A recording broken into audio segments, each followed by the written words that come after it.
The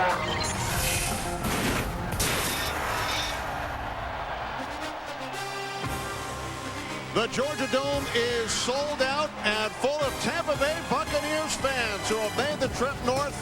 It's week 10 in the NFL as the Atlanta Falcons host the Buccaneers.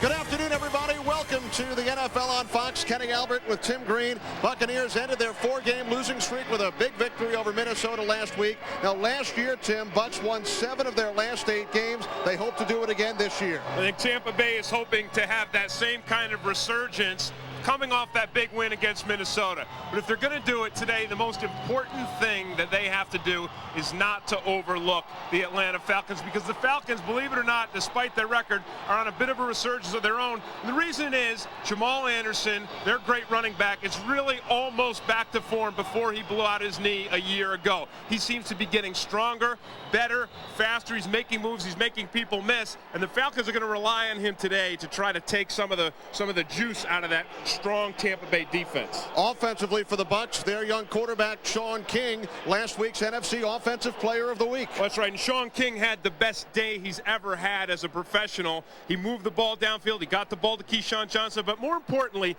they got the ball in the hands of Warrick Dunn. Not only giving the ball to him on the ground, but also getting it to him in the passing game, and you can expect more of that today. But when you talk about Tampa Bay, you have to talk about the big guy, Warren Sapp. They talked about him all on the pregame show. He is the best defensive player in the game. He is the heart and soul of this team, and this guy is focused in on this game. He, for one, is not overlooking the Atlanta Falcons, and the Falcons' offensive line is going to have their hands full to contain him today. Warren Sapp told us yesterday Atlanta is like our home away from home. The Georgia Dome full of Buccaneer fans. The opening kickoff coming up. Sports welcomes you to the following presentation of the National Football League.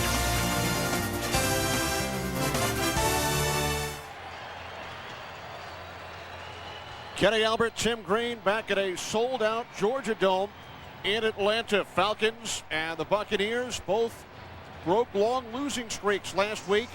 Dan Reeves' Falcons had dropped 5 in a row before their victory over Carolina, 13-12.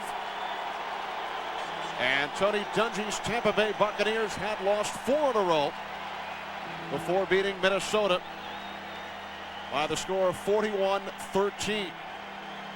Bucs have won the toss. Aaron Stecker, the offensive MVP in the NFL Europe this past summer, is back deep for the Bucs. 19-year veteran Morton Anderson getting set to kick off for the Falcons. Falcons 3-6, Bucs 4-4.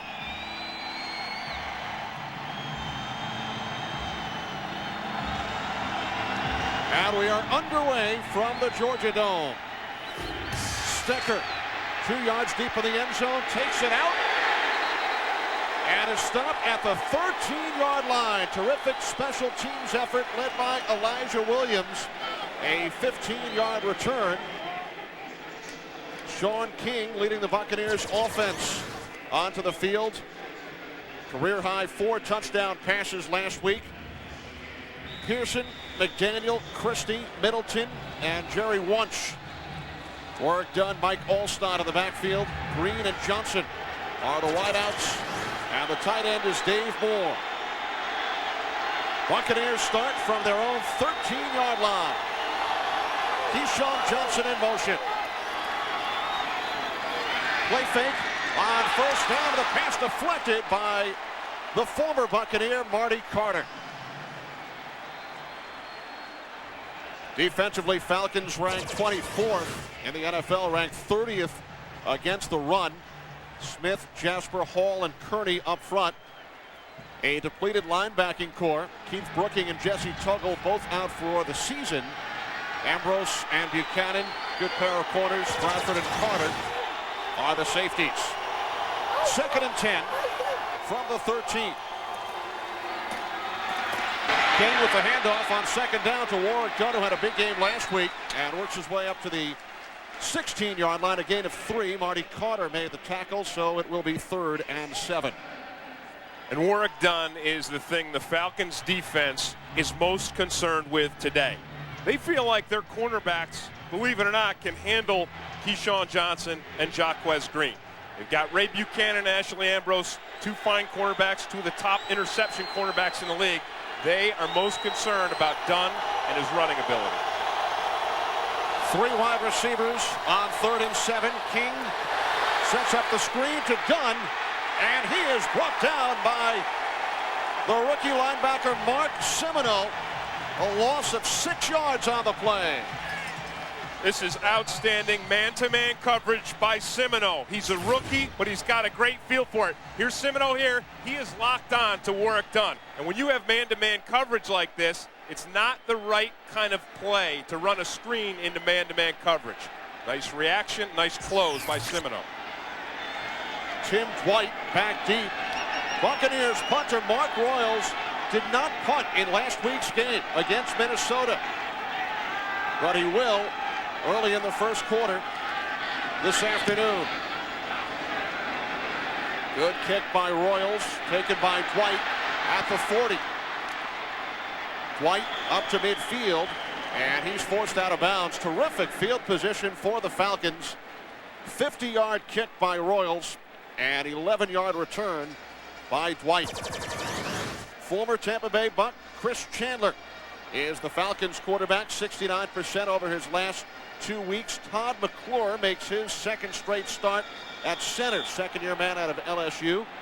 Jamal Anderson with Bob Christian in the backfield. Jefferson and Mathis are the wideouts, and the tight end is Reggie Kelly. Falcons start from the Tampa Bay 48 after forcing a 3-and-out. And Jamal Anderson is bundled up on first down by Al Singleton, starting at linebacker today for the injured Shelton Quarles. A loss of 2 on the play. Buccaneers lead the NFL in sacks. Sapp has 10.5. Jones has 10. There's Singleton starting for Shelton Quarles. And the secondary. The Tampa Bay defense, they came right at the Falcons on that first play. That was a blitz. That's why the draw had nowhere to go. A loss of 2, now 2nd and 12. 2 tight ends in the game for the Falcons. Chandler's pass is caught by Sean Jefferson, but Rondé Barber was right there. A gain of 5 on the play, setting up 3rd down and 7. You know, Kenny, this is where I think the Falcons are going to have success today in the outside passing game. Now, they want to rely on Jamal Anderson to run the football, but the Bucs are determined to come up to play 8-man fronts. We saw that run blitz on the very first play of the game. They are going to provide some opportunities if the Falcons can beat Rondé Barber, who you see there, Donnie Abraham, who's up here. If they can beat those guys by the receivers, Falcons are going to have some passing game. 3 wideouts in the game, 3rd and 7. And Chandler's pass incomplete. He was looking for Jefferson once again, and now the Falcons will punt it away. That won't do it. That's just poor timing, poor communication between Chris Chandler and Sean Jefferson. Jefferson was actually open on that play. You have to remember also, Kenny, that Chris Chandler's father-in-law, one of the great NFL players, John Brody, has been sick after a stroke for the last 2 weeks, and that has affected Chandler's preparation. Penalty markers. It's a false start, signaled by referee Bernie Kudlar. False start. Last week, prior to the Carolina game, took a red-eye back home and did not really feel in sync the rest of the week, but he had a good week of practice. Yeah, he did. He had a sharp week of practice. He played pretty well last week in their victory against Carolina, but he said on his way to the stadium, he was lost. He was in a dream. He didn't even really know where he was. He is very close with his father-in-law, and said, in fact, he's like a father to him. Not a best friend. Dan Straczynski's punt will bounce into the end zone. A touchback, a 50-yard punt by Straczynski. So both teams go 3 and out on their first possessions. We'll return in a moment. Fox NFL Sunday is brought to you by Southwest Airlines, proud sponsor of the NFL and official airline of the Super Bowl. Back in Atlanta, Tampa Bay Buccaneers go back to work. They won their first 3 games, then lost 4, beat Minnesota last week. And as we mentioned, Buccaneers had a terrific second half last year when they went 7-1. Reached the NFC Championship game before losing to the St. Louis Rams. Big numbers last week for Sean King. From the 20. The inside handoff to Mike Alstott. And Alstott gains 3 before he was tackled by the former New Orleans Saint, Brady Smith. And now that was an 8-man front for the Falcons defense. Ronnie Bradford came up late, built an 8-man front, and these guys here are determined to make Sean King beat them. They're going to overload the run and force Sean King to have the kind of game he had last week if they're going to win this game here today.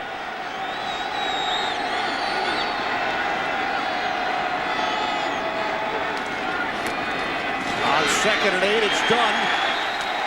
And again, he's stopped after a gain of just 1 yard by middle linebacker Jeff Kelly. And now one of the things the Tampa Bay team thought they could do, they thought they could take advantage of the absence of Jesse Tuggle and Keith Brooking. Here's Kelly right here in the middle.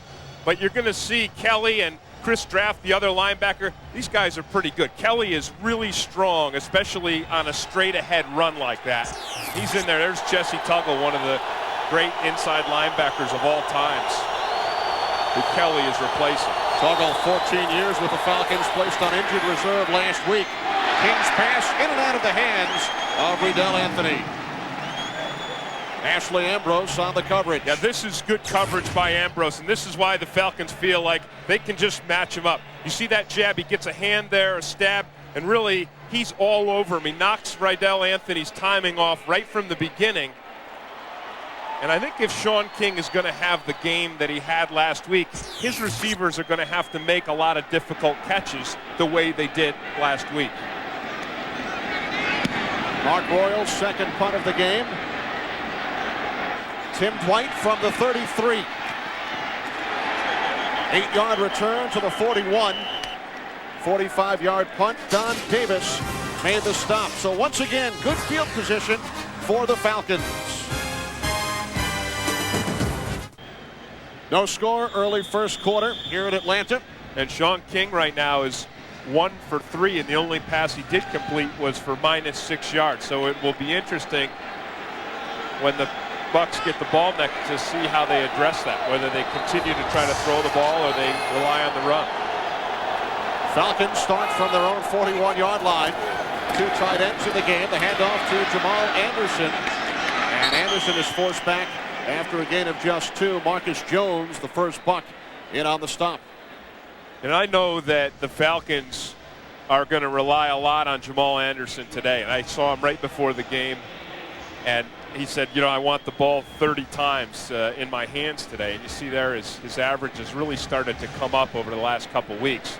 But I still think that the Falcons, in order to win this game and move the ball, they're going to have to get some production out of their wide receivers.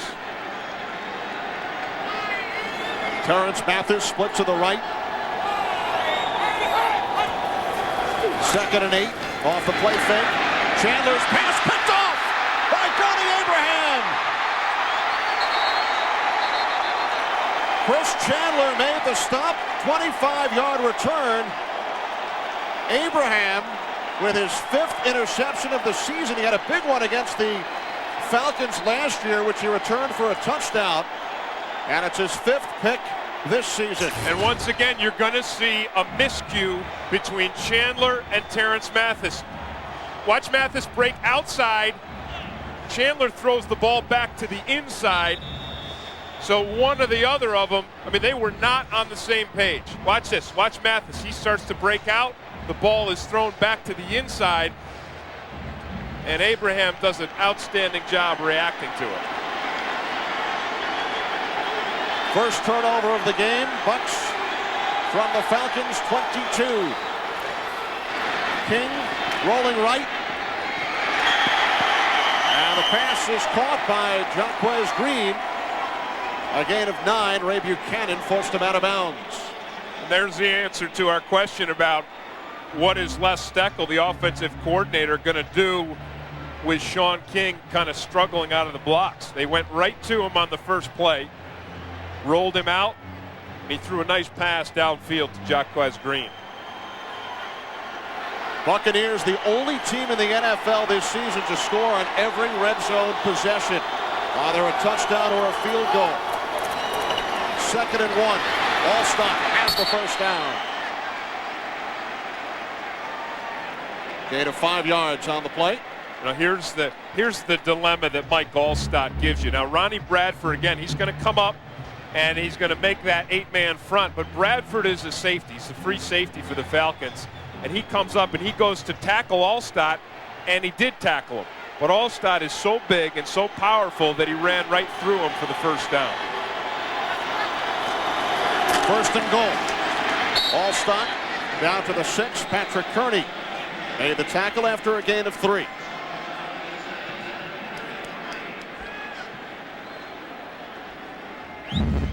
Turnovers the story for the Buccaneers last week. Well, and the thing that the Buccaneers have done is when they've gotten turnovers, they've also gotten points. They lead the league, 73 points off turnovers. Looking to capitalize on the Abraham interception. 2nd and goal from the 6. King. Keyshawn dropped it.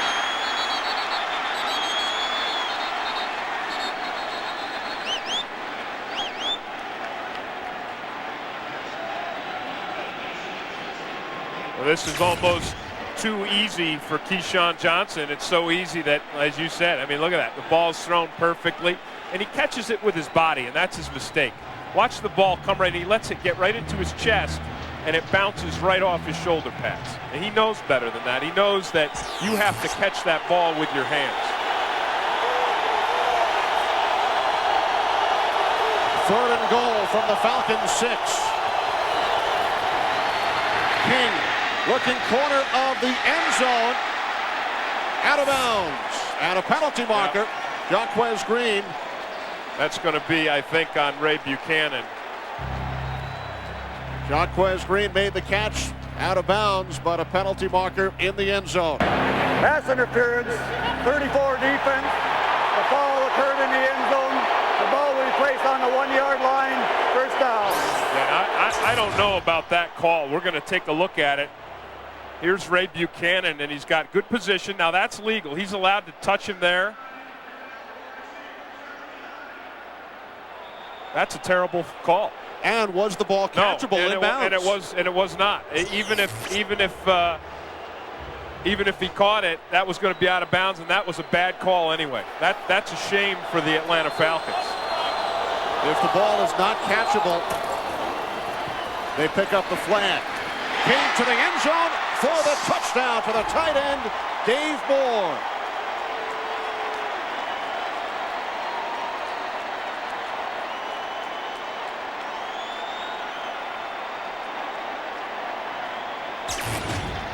You're just going to see Dave Moore. He's going to release off the line of scrimmage here. And Henri Crockett is covering the wrong guy. You know, Crockett and the underneath linebacker were covering the same man. Patrick Hape, the other tight end. Yeah, it was Chris Draft who had Hape, and looked like Crockett was supposed to pick up more. Martin Gramatica adds the point after. 3rd touchdown reception of the season for the tight end, Dave Moore. 7-0 Bucs. Midway through the first quarter, Buccaneers with a 7-0 lead. 1-yard touchdown pass from Sean King to Dave Moore following the pass interference call on Ray Buchanan. Short kickoff. Ryan Kozlowski, reserve tight end, takes it back to the 30. Kozlowski's 6th kick return of the year, brought down by Don Davis. NFL Sunday is brought to you by Ford F-Series. The best-selling trucks are built Ford tough. By Northwestern Mutual Financial Network. Are you there yet? By DirecTV. Never miss a moment. And by Dr. Pepper and your local Dr. Pepper bottler. Dr. Pepper makes the world taste better.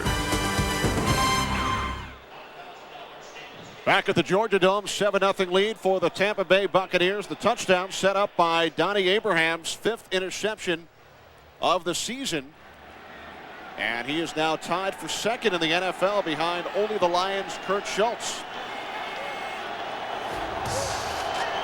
Now the Falcons back to work from their own 30. The pitch to Jamal Anderson.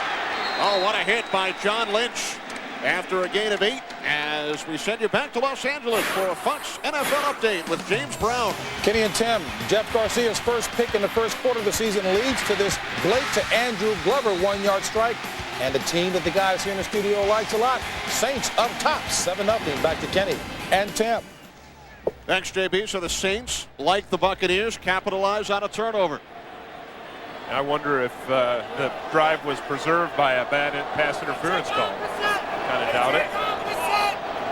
So the Saints with a 5-3 record off to an early lead. 2nd down and 2.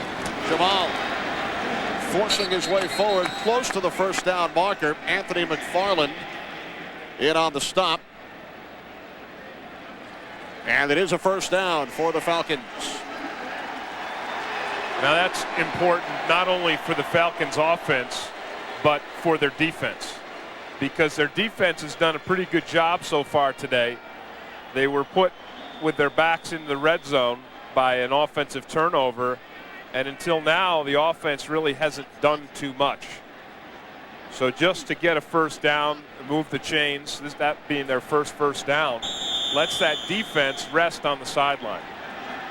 With the play clock winding down, Chandler calls timeout with 5:54 remaining in the first quarter from Atlanta. And the Buccaneers leading the Falcons by a touchdown.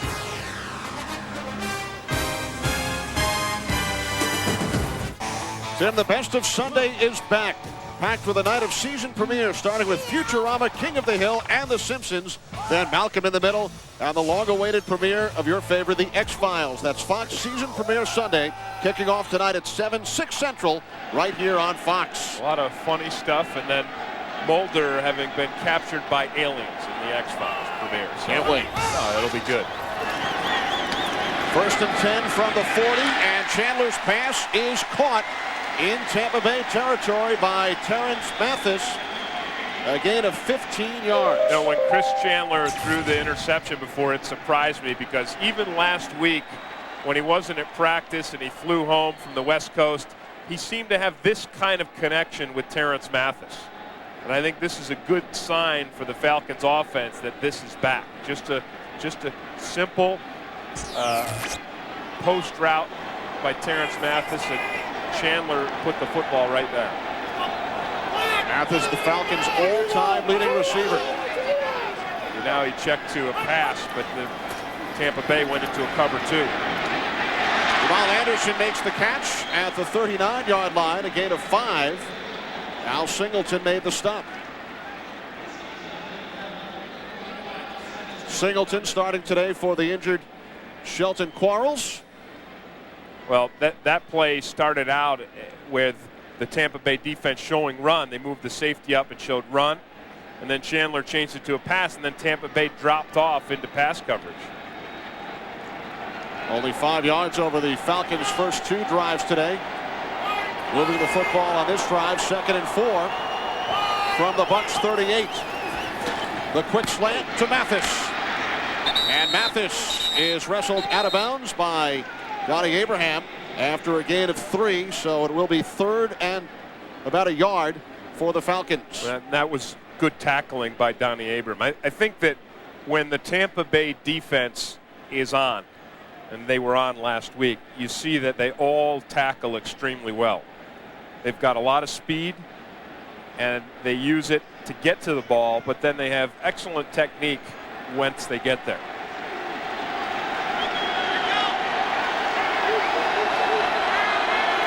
Two tight ends, 3rd down and 1. Jamal Anderson, first down to the Bucs 32.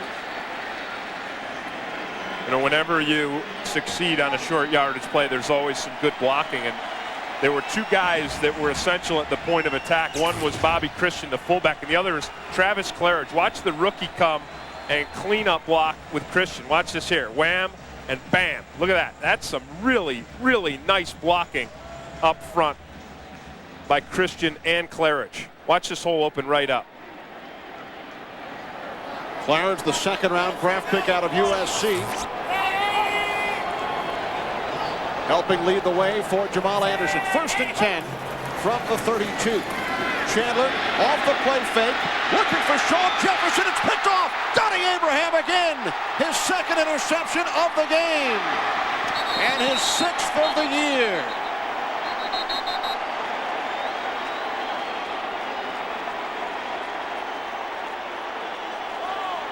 This is just a poor pass by Chris Chandler, and the worst part about it, Kenny, was he had Terrence Mathis wide open down the center of the field.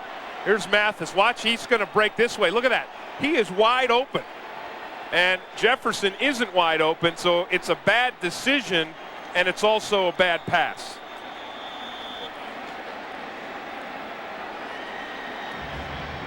Deja vu for Donnie Abraham. He had 2 interceptions in the game against the Falcons last season.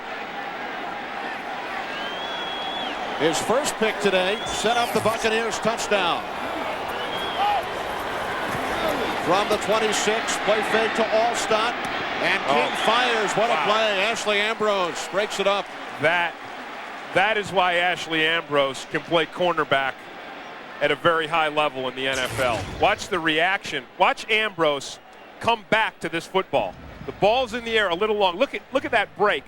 That is really outstanding reaction by Ambrose.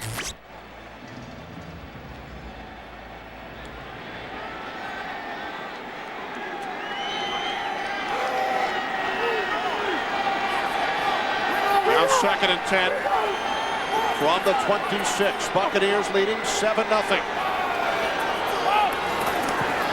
King to throw on 2nd down. Keyshawn, the intended receiver, and King overthrew him. Yeah, well, the Falcons did a great job. They disguised the coverage, and they changed it at the last second. Ashley Ambrose was up, and he showed press coverage.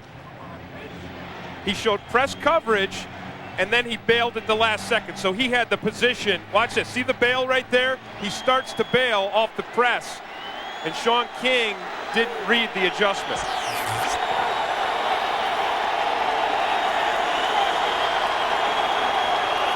Empty backfield, 5 receivers. Everybody out on 3rd and 10. And the pass intended for Jaquez Green, but he had stepped out of bounds. Well, the reason why Green doesn't get this ball off well at all is because of the big fish. Ed Jasper, the defensive tackle for the Falcons, who's been having an outstanding year. Watch him here. Watch the fish work. He works right past Randall McDaniel, and wham, puts the heat and then the load on Sean King. Tim Dwight back deep. Mark Royals. It's a fake. Royals with the pass. And a gain of 36 yards on the pass play from the punter Mark Royals to Damian Robinson, the starting free safety.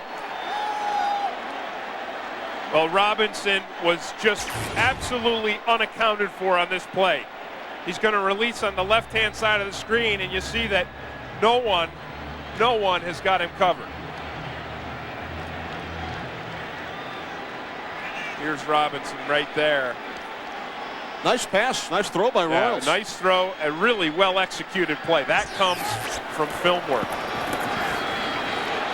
Warren Dunn did a 360 and then worked his way down to the 30-yard line, a gain of 8. This is why the Falcons defense is so concerned with Warrick Dunn.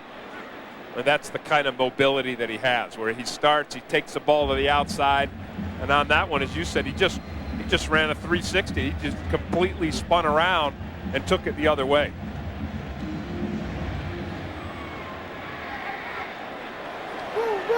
Gain of 8 on the play, now 2nd down and 2.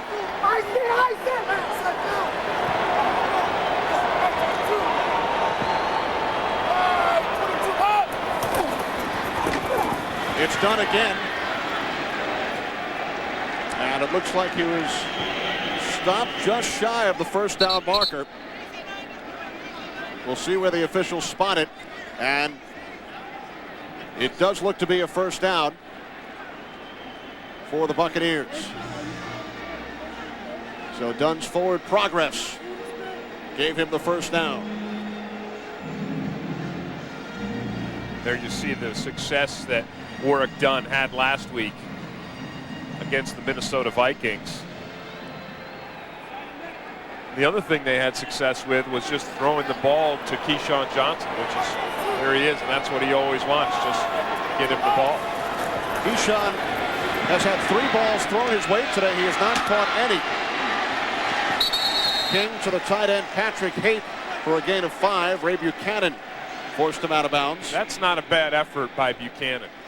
Because we talked about Mike Allstott before and what he gives you and the power that he has. He's a much bigger, much more powerful man than Ray Buchanan. And Buchanan didn't stop him in his tracks, but. And that will do it. Bucs do not get off the snap. So 15 minutes in the Bucs from Atlanta. Buccaneers 7-0 lead on the move. Fox NFL Sunday will continue after these messages.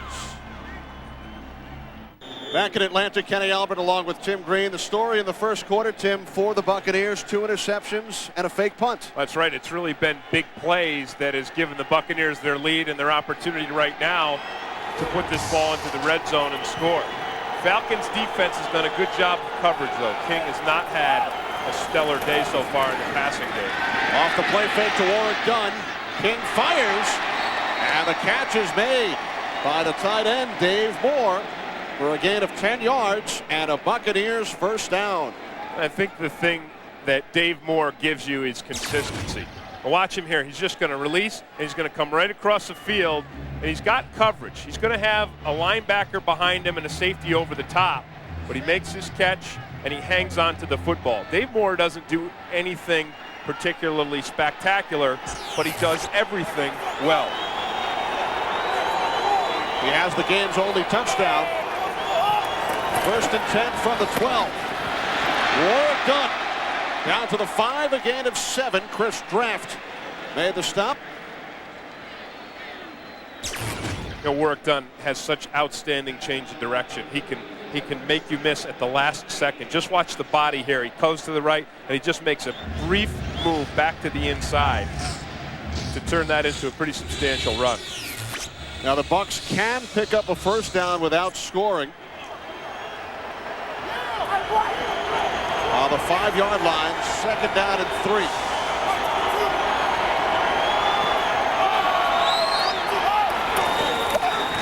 Dunn cutting left, looking towards the end zone, penalty marker. Dunn is in for the touchdown, but a penalty flag. And that's going to be against Tampa Bay. Mike Allstott pretty much tackled Henri Crockett to the outside. And that is holding against the Bucs. Holding for the offense. That's a 10-yard penalty, still 2nd down. Yeah, whenever you're out here in this kind of space, as you're going to see Allstott later, it's Allstott right there. Now watch him, he gets his arms right on Crockett, and he tackles him. So nice effort there. But he was caught. Yes. So it's now a 2nd and 13 from the Falcons' 15-yard line. The best pass the Tampa Bay offense has had so far today was by its punter, Mike Royals. Empty backfield. King bobbled the snap, takes off, and is taken down at the 8-yard line by Gerald McBurrows. So Sean King showing his elusiveness. Well, this is outstanding maneuvering by him, but also the blocking up front. Look at the line. Look at the offensive line and the hole that they create.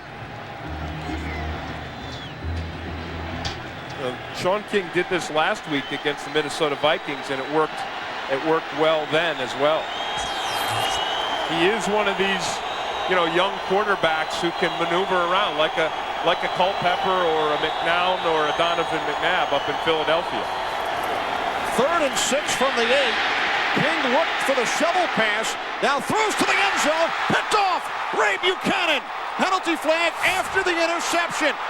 Buchanan still on his feet. Keyshawn Johnson makes the tackle, ball popped loose, and it was recovered by Marty Carter. A 60-yard return by Buchanan. Now the penalty marker came just after the interception.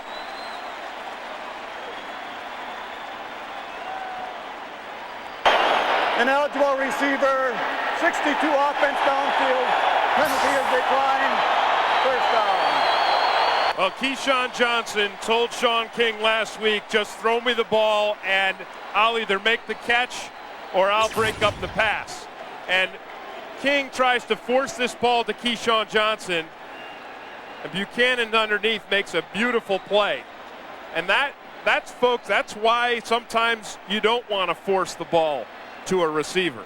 I think you can force the ball to a receiver when you're playing a secondary like the Minnesota Vikings.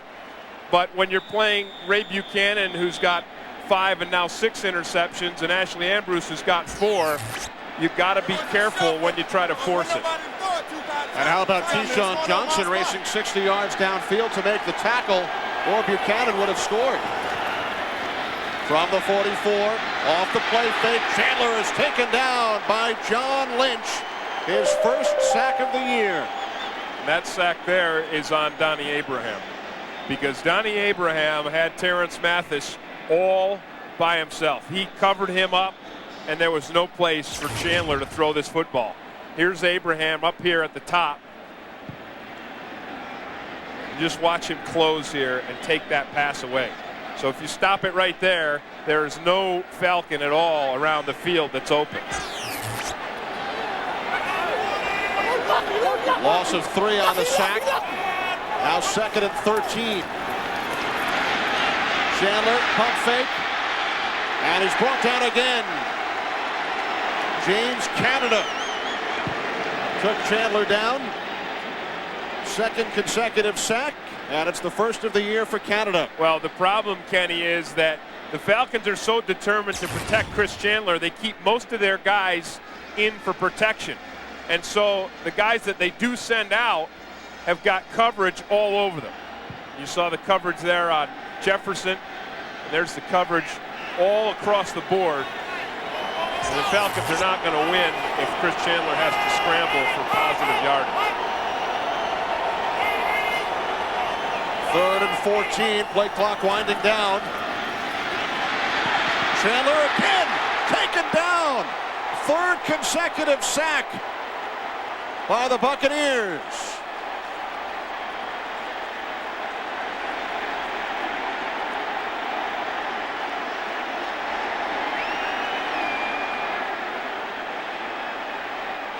Well, Kenny, Warren Sapp didn't get that sack or that tackle, but he causes it. Watch Sapp come right here, and 2 guys go to block him. So Steve White, you see that right there? If you stop that, you see that Sapp is being blocked by 2 guys, and White is able to come under completely clean.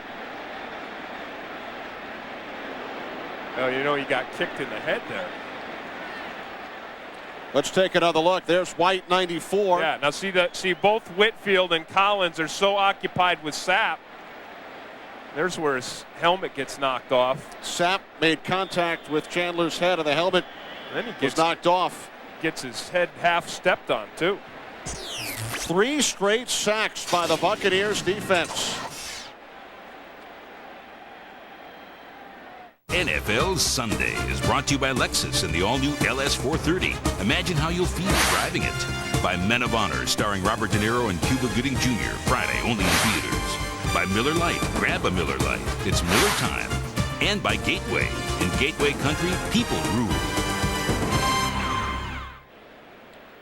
Back in Atlanta, this unfortunately has become a familiar sight to Falcons fans. Over the last 3 years, Chris Chandler has missed 8 full games and parts of 11 others due to injury. Well, on this one here, he loses his helmet because Steve White hits him from one side and then Sapp hits him from the other. Here's White, and he jars that thing, and then Sapp finishes it off, and the helmet gets popped off. No, really, Kenny, one of the problems here is, and it's not just Chris Chandler, it's a lot of other quarterbacks, they wear a single chin strap. And if you're trying to protect your head out there, it doesn't make a heck of a lot of sense. Danny Cannell warming up on the sidelines. And for a Fox NFL update, let's head back to Los Angeles and JB. Very warm in New Orleans is Jeff Blake, 8 of 11, 83 yards, 2 touchdowns, including that one there to Willie Jackson. It is 14-0 Saints. The guys in the studio said they think the Saints will be on a mean run.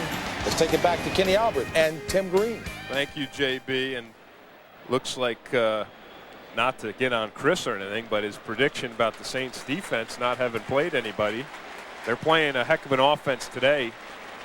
The 49ers, Jeff Garcia has been absolutely outstanding. So far, that Saints defense holding them out. And you see the cut above Chris Chandler's head, above his right eye.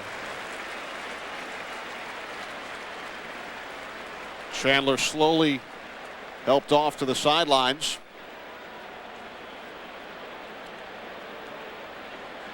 Chandler, as we mentioned, spent the 1990 and 91 seasons with the Buccaneers. He made 6 starts for Tampa Bay before he was traded to the Colts for a first-round draft pick. Chandler sacked here on 3 consecutive plays. And you have to understand what's happened to the momentum. Not only did the Falcons not capitalize on a beautiful interception by Ray Buchanan and a long run back, but they were stifled and they've lost their starting quarterback. And this is the guy that right there, Warren Sapp, that really was responsible for it. And we said right from the beginning of the game that he is the leader of that Tampa Bay team, not just the defense, but the entire team. And he was going to be a very difficult factor for the Falcons offensive line to contend with. Come on, guys. No Buccaneers camera, lead the league now with 40 sacks. James Lynch, James Canada, and Steve White on back-to-back-to-back plays sacked Chandler, and they knocked him out on the last one. Straczynski nearly blocked. Good kick. Carl Williams backpedaling to his own 12, and he returns it to the 24. So a 12-yard return by Williams, 45-yard punt. Gary Downs made the special teams stop. The great views you're seeing being brought to you by Monster.com's blimp Trump. Monster.com operates 2 blimps in the U.S. This one is 165 feet long, 55 feet tall. When empty, it weighs 5,500 pounds. You can find out more about Monster.com's blimps on their website.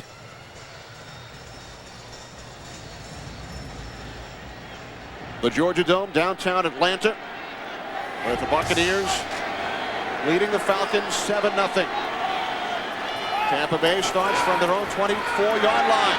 Off the fake, the end around to Jaquez Green, and he's brought down at the 29 by Marty Carter. Well, Kenny, I want to go back to the Chris Chandler play, because you're going to see here, we didn't notice this before. We were so focused on him losing his helmet. Watch Steve White. This is a helmet-to-helmet contact right here. Watch. That's not legal. And not only is Steve White he's going to be fine, but think about this. That, if the referees caught it, would have given the Falcons yet another first down. Right. Now the focus was on Chandler's health, of course, as he was down. Keyshawn Johnson's first catch of the game, a first down. A gain of 12 to the 42. Well, one thing Sean King hasn't had to worry about too much today is the pass rush. The front 5 of the Tampa Bay Buccaneers has done a nice job of giving him time there in that pocket. Then here you see the determination. And I think it's a smart thing by the Buccaneers to keep pushing that ball to Keyshawn Johnson. It's the 5th ball thrown to Johnson at his first catch. Warwick Dunn on first down up to the 44, a gain of 2 yards before he was tackled by Chuck Wiley. When you talk about, and I know the guys on the pregame show were saying, hey, maybe, Howie and Chris were saying Tampa Bay may be the best team, their best team in the league right now. And at 4-4, that's pretty impressive. But if Tony Dungy's team is going to be not just a playoff team, but a championship team, they're going to have to get the ball downfield to Keyshawn. They're going to have to develop that deep passing game, and they're also going to have to get it into Warrick Dunn's hands. 2nd and 8. King over the top, looking for the tight end Dave Moore. Jeff Kelly on the coverage. You know, when Jeff Kelly had to replace Jesse Tuggle, the reason why Tuggle kept that starting position, besides the fact he's been a great player for so long, was that Jesse was really much better at pass coverage.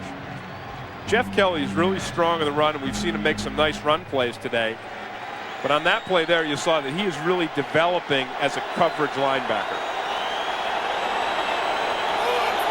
Buccaneers 0 for 4 today on 3rd down. 3rd and 8. King lets one go, and it's incomplete. Well, that was just good coverage again. We've seen a lot of good coverage today. But Gerald McBurrows for the Falcons, he's man-to-man on Warrick Dunn. Here's McBurrows right here. You see him? And he's going to lock up on Warrick Dunn, and that's where Sean King wants to go with the football. And you see that coverage there just gives Sean King nowhere to throw to. This time, Mark Royals punts it away. They completed a 36-yard pass to Damian Robinson on the fake earlier. And Tim Dwight is upended at the 9-yard line. Terrific coverage, a 52-yard kick, and some extracurricular activity. Well, John McLaughlin just tackled Gerald McBurrows after the play.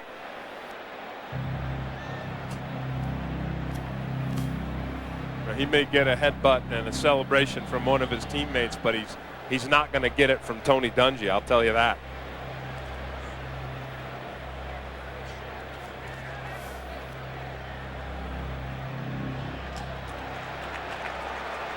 Well, it's against the Falcons. Well, you know what? McBurrows had the football. I didn't see that. Unsportsmanlike conduct. 22 of the receiving team throwing the ball in the face of the defender. Half the distance to the goal. First down.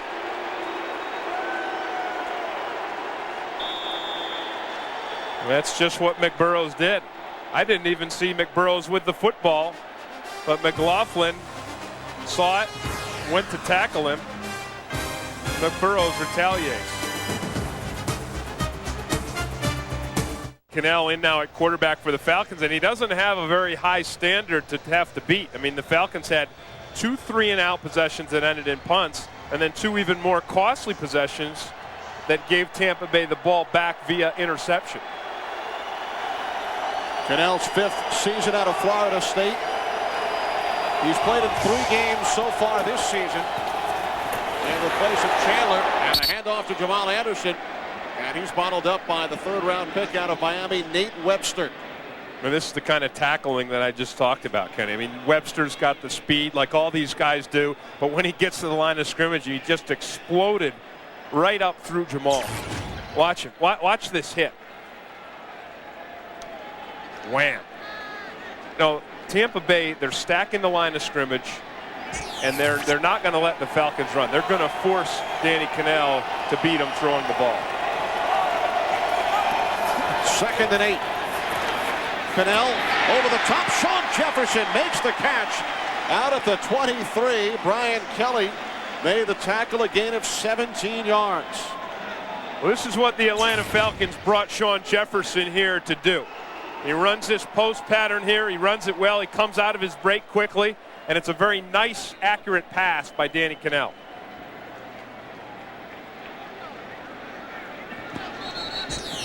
Danny Cannell, of course, played for Dan Reeves with the New York Giants. He made 20 starts as a Giant. This is 2nd season in Atlanta. The official word, Tim, it is a concussion suffered by Chris Chandler. He will not return to today's game. From the 24, Anderson. Gain of 2, perhaps 3 yards on the play before he was forced back. Again, you see, Kenny, the determination by this defense to shut that run down. They're playing run on 1st down. They're going to force Danny Cannell to throw it to beat him.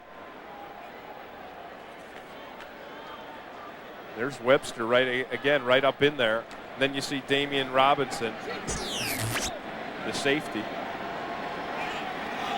There's Monty Kiffin, the defensive coordinator.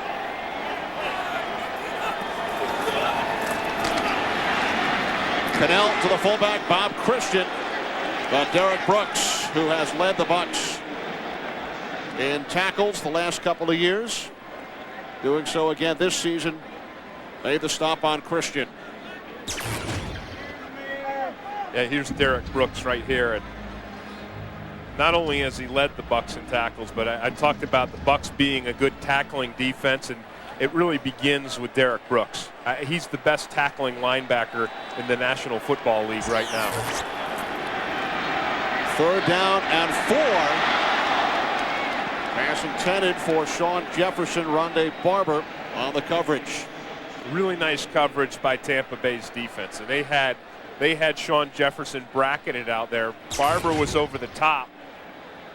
And then the linebacker was underneath. So this is a really nice drop right here by Jamie Duncan. And that's what makes that ball go awry. Dan Straczynski's 3rd punt today. Carl Williams in single safety. It's blocked. Blocked it. Their 3rd block punt of the season. They've also blocked 3 field goals.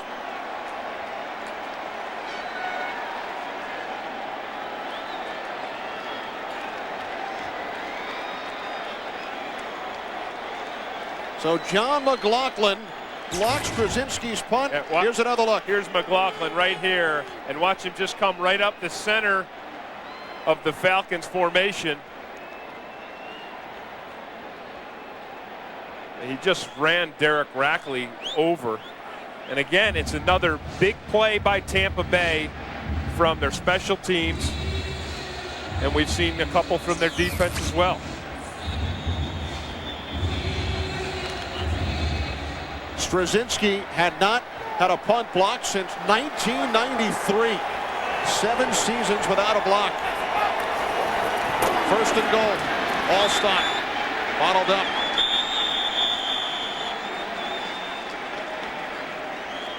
Well, the Tampa Bay Buccaneers, terrific job on special teams this year. Al Singleton with the block. Week 3 in Detroit. And then again against the Lions, week 8, Nate Webster coming through to block John Jett's punt. And of course, just moments ago, John McLaughlin with the 3rd block punt and the 6th block on special teams this season for the Bucs. Alstott lost 2 yards on the previous play. 2nd and goal from the 5. King with time, looking end zone. Touchdown, Keyshawn Johnson.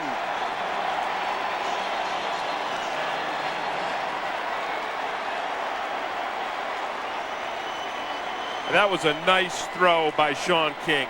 Again, I said that's what Tampa Bay should do, and that's what they did do. Keep pushing the ball to Keyshawn Johnson. Here he is here. He's going to just break along the back of the end zone. He's got Buchanan behind him, but the underneath coverage doesn't get enough depth. And I tell you, Tampa Bay's offensive line did an outstanding job of giving Sean King plenty of time to sit back there and deliver that ball.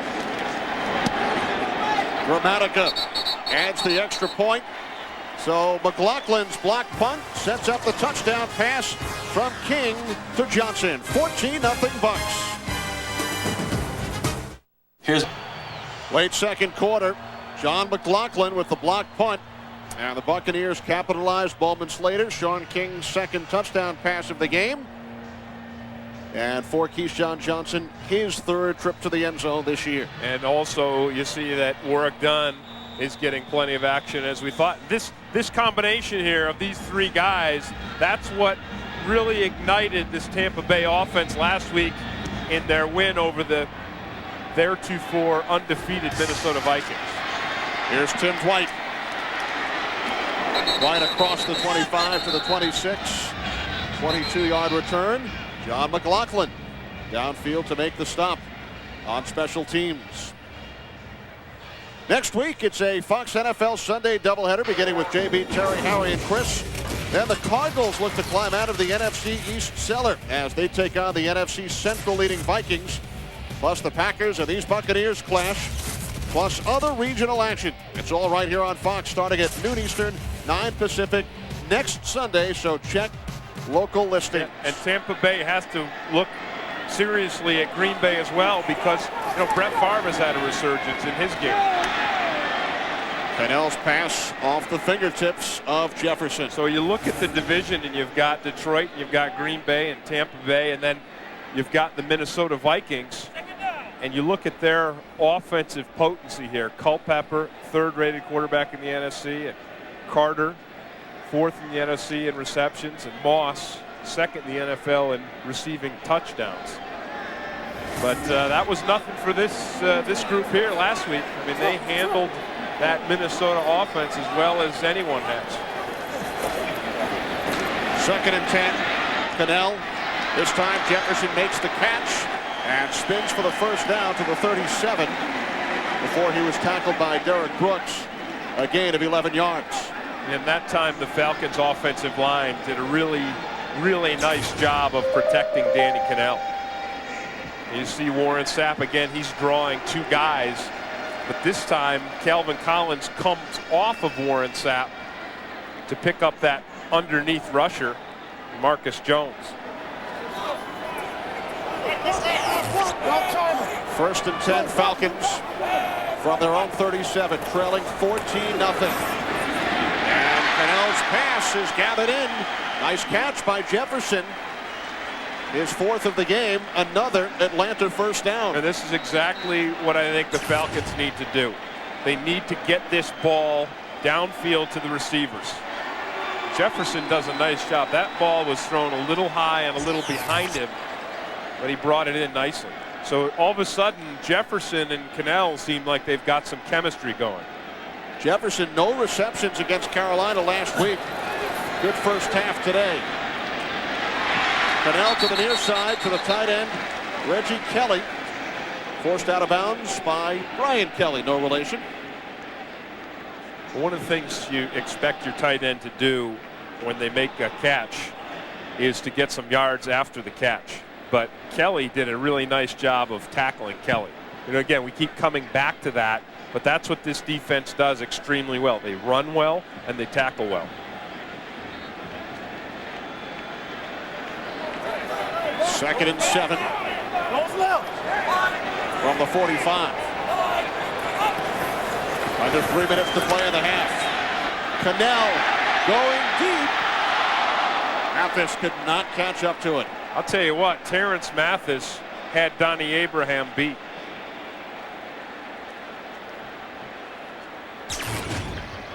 This is a nice job of Terrence Mathis getting behind the coverage here. He does it by just bending to the outside. Look at that. If that ball is on the mark, that's a touchdown for the Falcons.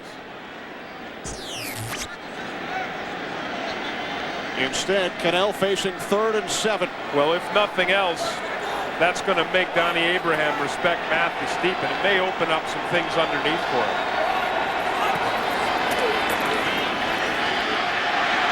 Cannell on 3rd down, under pressure. Dumps it off. Anderson tripped. And Derek Brooks was right there. Loss of 1 on the play. And again, some extracurricular activity. Derek Brooks involved. With Calvin Collins and Bob Whitfield. Penalty marker on the field. Well, I'm not even going to try to guess who they're going to throw it on this time. Last time I was wrong. McFarland, I thought, was going to get it for his tackling McBurrows after the play, but McBurrows got it for throwing the ball at McFarland. This time there was a lot of stuff going on. And it's a personal foul on the Falcons. Yeah, and it may be, I don't know if it's going to be Whitfield or Calvin Collins.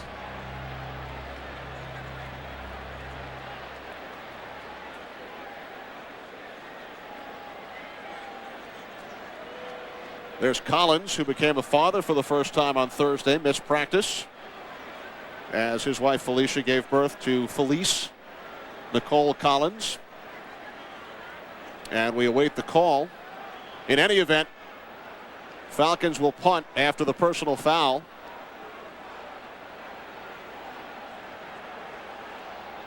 Here's Bernie Kukar. Personal foul, 68 offense. Penalty is declined, 4th down. It is Collins.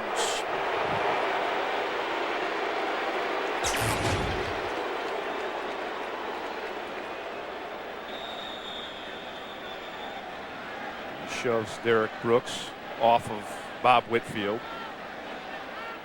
That's just one of those things that, the pushing and shoving started, and they just, sooner or later the refs are going to throw a flag on someone. So here's Straczynski, whose last punt was blocked. Kicking from his own 40. Angles it towards the sidelines, and it bounces out of bounds. Terrific placement by Straczynski, 42-yard kick. Now his block earlier, we told you it was his first block in 7 years. Back in '93, he was kicking for Tampa Bay, playing here in Atlanta against Tim Green and the Falcons, your last season. And the Falcons blocked Straczynski's punt. He had not had one blocked since then. I must say that I can't really recall. I think I, like Chris Chandler, had a few concussions, and I can't recall. But I know if you say it, Kenny Albert, it is got to be accurate. Well, it's in the record books. I don't remember it either. It's rolling around in your head. I know that. Well, this should be the final play before the 2-minute warning. Buccaneers have taken advantage of an interception and a blocked punt to score both of their touchdowns. But now a long way to go. They start from their own 4-yard line. The handoff to Allstott.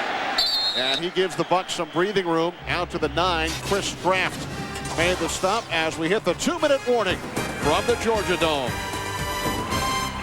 Up on the Visa halftime report, JB, Terry, Howie, and Chris with scores and highlights from around the NFL.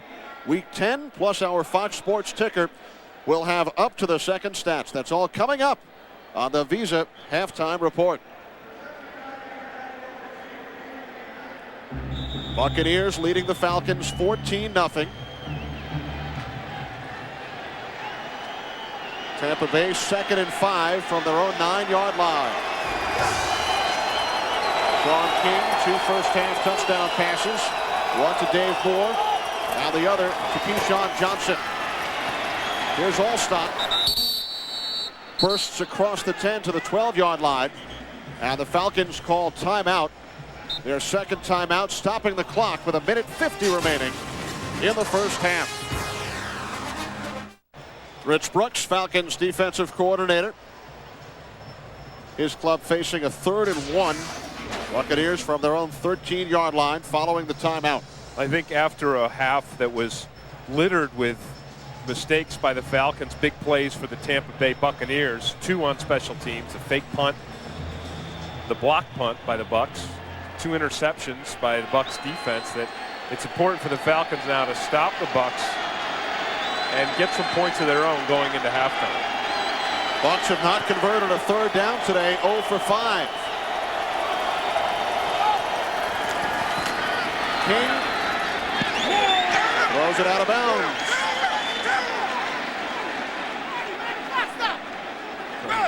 Marty Carter wanted a timeout, but the clock stopped on the incompletion. Right. Lucky for him, the official didn't listen to it. Right, that would have been Atlanta's final timeout. One of his teammates raced over and said, "Marty, the clock stopped." So now Royals punts from his own end zone.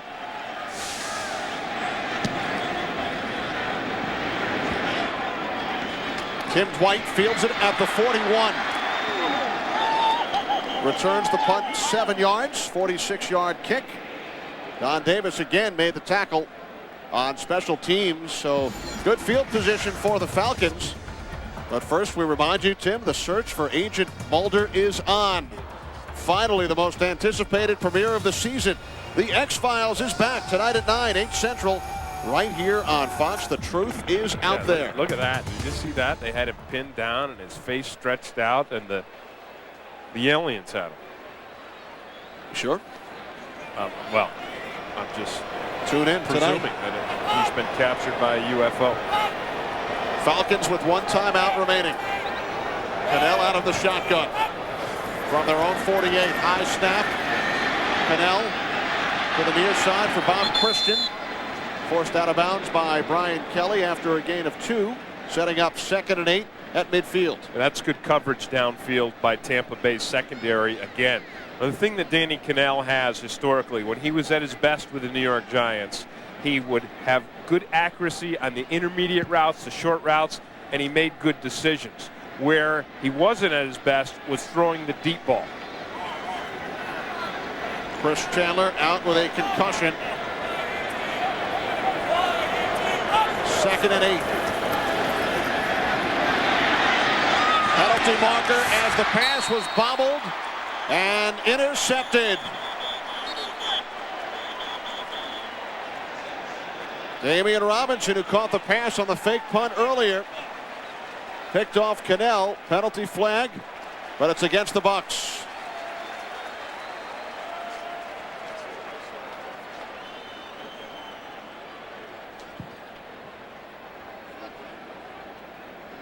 Holding, 25 defense. That's a 5-yard penalty. First down. Brian Kelly called for the hold, so this gives the Falcons new life. Yeah, Kelly had a good grip on Jefferson right at the line of scrimmage. Watch him right here. Now he grabs him and holds him back right there. And that's why that pass was so far off between Cannell and Jefferson. That's a timing route. So it wasn't as bad a pass as it might have seemed without knowing the Kelly hold. 3 wide receivers from the 45. Cannell looking for Tim Dwight, and it was broken up at the last instant by Brian Kelly. No, Kelly just had the perfect position on Dwight. And again, that's not where Danny Cannell is at his very strongest as a quarterback. Not on these deep routes where it's got to be kind of dropped in over the top. But it's nice reaction, a nice body position by Kelly.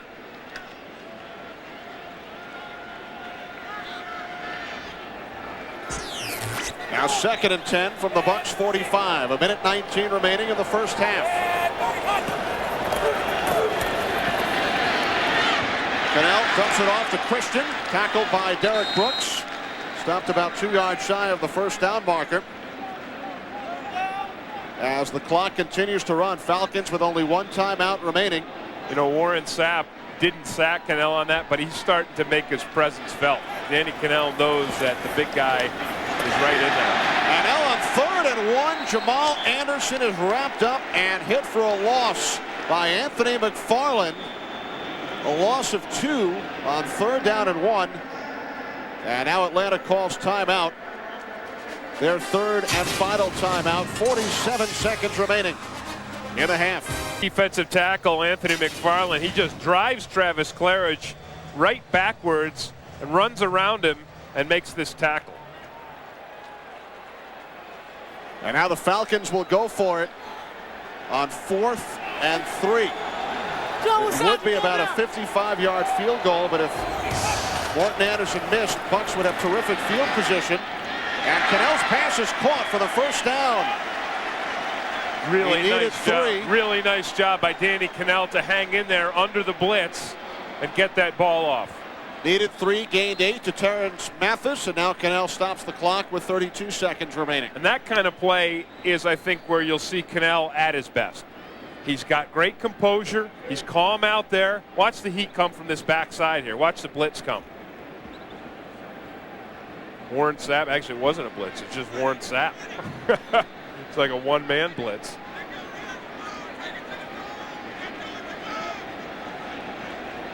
You asked Sapp yesterday if the Bucs were overlooking the Falcons. He said, absolutely not. This is a business trip. And you could tell not just by his words, but by the look on his face that he meant it.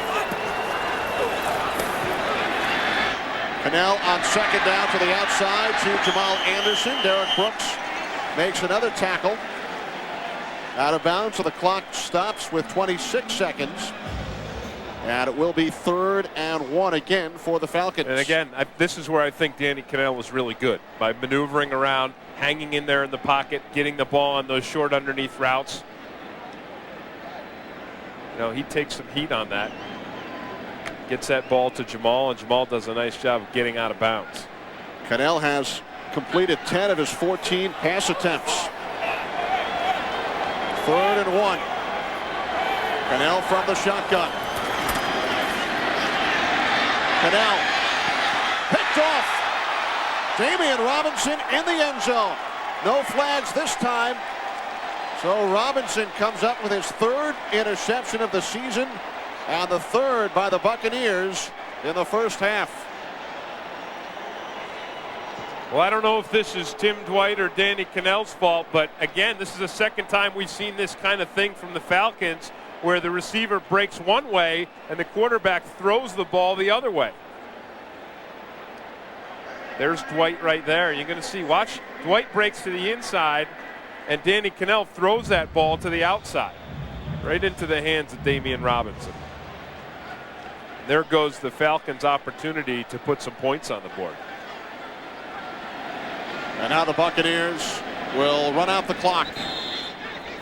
For the Bucs defense in this first half, Tim, 3 sacks, 3 interceptions, and a block punt. Yeah, big plays all across the defense. And the Falcons defense, for their part, has done a pretty good job of limiting Sean King. Only 7 of 17, but 2 of his passes went into the end zone. 1 to the tight end Dave Moore, and then 1 to Keyshawn Johnson.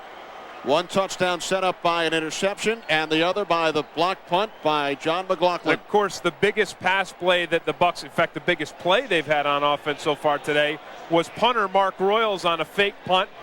He delivered that ball downfield for a 36-yard gain. So the Buccaneers with a 14-0 halftime lead over the Falcons. They knocked out Chris Chandler, 3 consecutive sacks, suffered a concussion, replaced by Danny Cannell. And Tony Dungy's Buccaneers have a 14-0 lead here at halftime over the 3-6 Atlanta Falcons. So that will do it for the first half from the Georgia Dome. 14-0 Bucs. The Visa halftime report is next after this message and a word from your local Fox station. Buccaneers lead the Falcons at the half, 14-0. Moments ago, our Matt Morrison chatted with Tampa Bay head coach Tony Dungy. With Tony Dungy and your team put in position by big plays on defense and special teams, but your offense continues to produce in the red zone. What's the secret? Well, we're concentrating down there. I thought Sean made a great throw to Keyshawn on the last one. Hopefully we can get our running game a little more consistent in the second half. Okay, thanks, Coach. Thanks very much, Matt. We'll return with first half stats and highlights after these messages from your local Fox station. Back in Atlanta, 14-0 Buccaneers. Matt Morrison chatted a moment ago with Falcons head coach Dan Reeves. Down 14 points changes the complexity for the second half, but with Danny Cannell in there, is the approach different? Well, I mean, we just got to quit making mistakes. We got 3 interceptions we throw in the first half, a fake punt against us, and a block punt, and we're just down 14-0. So it's still anybody's ball game. We just start executing offensively, not making the mistakes, and hopefully the second half will be ours. Okay, thanks, Coach. Dan Reeves feels the Falcons are in position. Kenny? All right, thanks. Good job, Matt.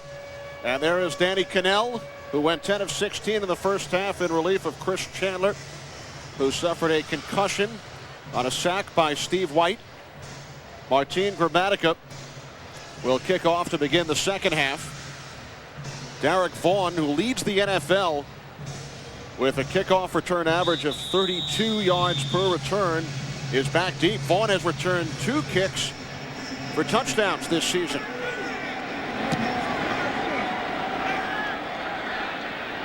Vaughn from the 6, dropped the ball, picks it back up, and this will certainly lower his 32-yard average. An 8-yard return. So a good job on special teams by the Buccaneers on the second half kickoff. And that muff kind of sums up the first half for the Falcons as well. And you see here they've not had a lot of total yards, not a lot on offense, not very good on third down, which is typical for them. 3 turnovers, which has killed them. That doesn't include the block punt. Then you see over on the other side, the Tampa Bay's offense really hasn't been that spectacular. These aren't great numbers, but the key has been when they've had the opportunities in the red zone, Sean King has connected into the end zone. Falcons start from their own 13. The pitch back to Jamal Anderson, who gained only 17 yards in the first half on 8 carries. Gains 4. Jamie Duncan made the tackle. And again, what Tampa Bay did coming into this game was said to themselves, look, we're going to take Damian Robinson and John Lynch, our safeties. We're going to bring those guys up into the run game. We must shut down Jamal Anderson, and we must then force the quarterback to beat us with the passing game. There's Robinson, who had one of 3 Tampa Bay interceptions in the first half. And here comes Lynch sneaking up into the... John Jefferson makes the catch. Al Singleton on the stop, a gain of 5, so it will be 3rd and 1 for the Falcons. You look at the success Tampa Bay has had today. Most of it has been on defense. 3 quarterback sacks, knocking Chris Chandler out of the game. 3 interceptions. Some of those on miscues by the Falcons passing game, but great reaction by the Bucs defense. Only 17 yards on the ground, which you just said, and not very good for the Falcons on 3rd down either. They've converted only once. Now twice. Jamal Anderson picks up 4 out to the 27. And I think this is what Howie Long was talking about at halftime that the Saints are doing in their route over the 49ers down in New Orleans, and that's that you've got to get that run game going. You've got to get that defense respecting your run game, and then that will open up the passing game.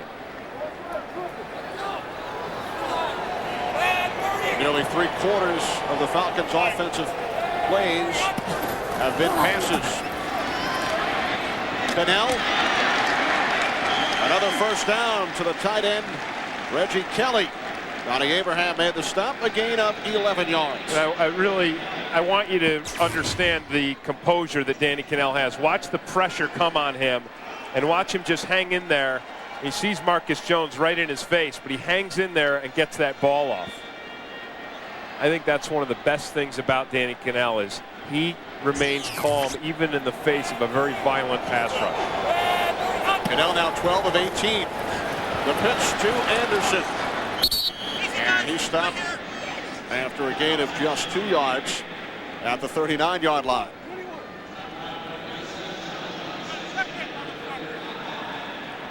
Jamal Anderson, who has had his 2 best games this year against the Carolina Panthers. 97 yards earlier this year, 90 last week. And 2 of the Falcons' 3 wins have come against division rival Carolina. He's averaging only 2.5 per carry today.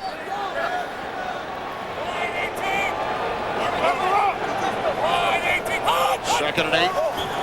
Movement on the line. Bucs defense, Tim, no offsides penalties this year. And that remains intact. This one is against the Falcons. And what they saw, what caused the line to jump, really was John Lynch. Lynch does a great job. You see Lynch coming up right in here. He does a great job. The safety, they shift and he comes up, and Ephraim Salam. See, here's Lynch right here. It's an amazing stat. No offsides penalties for the Buccaneers defense through 8 games, and they have 40 sacks to lead the league. Out of the shotgun. Cannell's pass is caught by Jamal Anderson, and he's brought down by the combination of Abraham and Singleton after a gain of 5, setting up 3rd down and 8.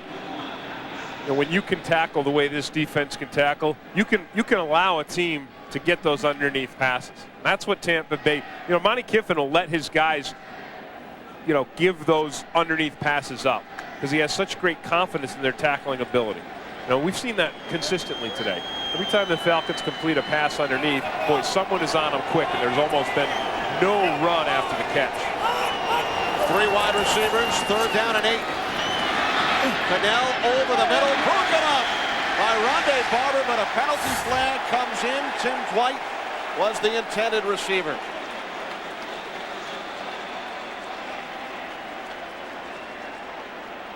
Yep, he had a clear hold of Dwight's jersey. Pass interference, 20 defense. Automatic first down. You'll see it clearly on this play. Right there. You see that grab of the jersey? Nice call by the official. An automatic first down for the Falcons at the Bucs 48-yard line. Early third quarter from the Georgia Dome. Cannell changing the play. 2 tight ends in the game. Cannell looking, throws. Whoa. Anderson the catch. And then Brooks with the tackle. The underneath pass is there to Jamal Anderson, but it's not there for very long. You know, one of the reasons Jamal Anderson can't get out very far on these underneath passes, you see him there? He's got to check for Warren Sapp. He's got to make sure that Sapp is accounted for before he can sneak out.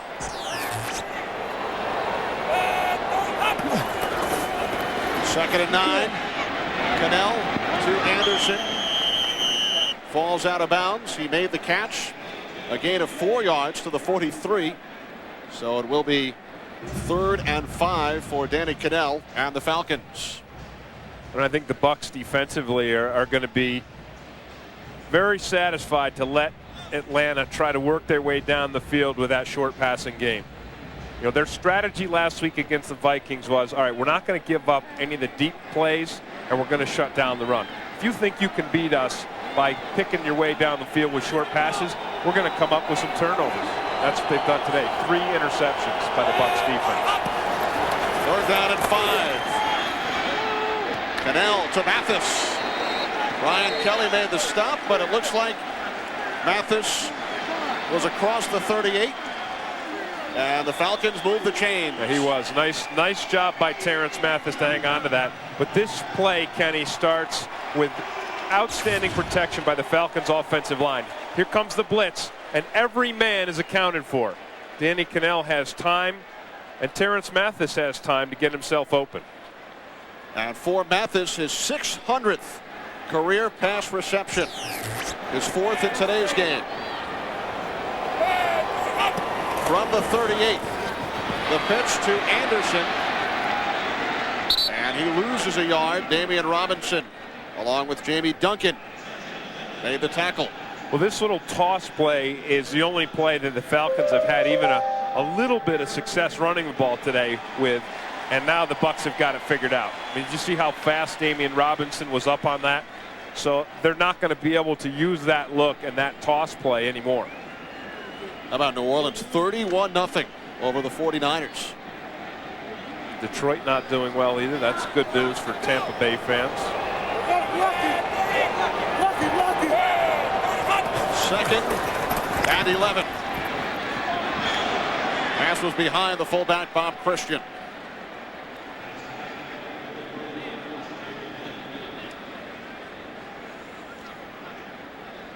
Chris Chandler has gone to the hospital, suffered a concussion back in the 2nd quarter.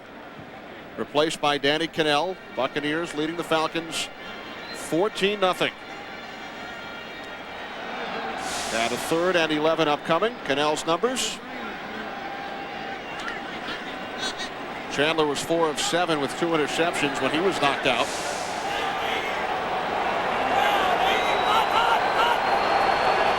th play of the drive. 3 wide receivers. And Cannell's pass caught by a wide open Tim Dwight for another Falcons first down. A gain of 20.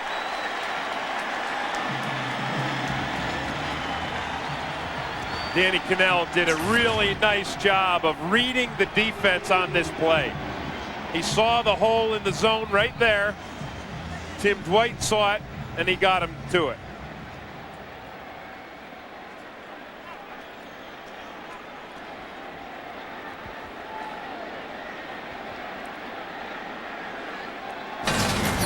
That was an example there of just out-scheming the defense. from the Buccaneers 19-yard line. Cannell to the end zone. Terrence Mathis has the touchdown. 19 yards from Cannell to Mathis. His 4th touchdown of the season. So the Falcons, in their first trip to the red zone today, are on the scoreboard. And what a well-thrown football by quarterback Danny Cannell.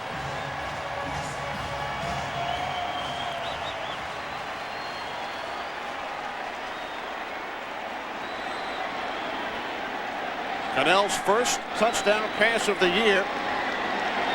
Morton Anderson, 7-time Pro Bowl kicker. Skrzyński the holder. And the Falcons have cut the Buccaneers lead to 7 points. Tampa Bay 14, Atlanta 7.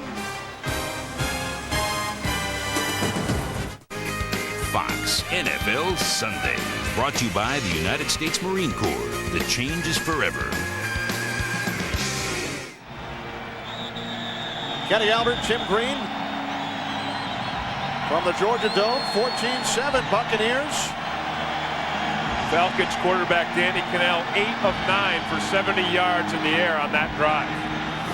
An 87-yard drive. Aaron Stecker brings it out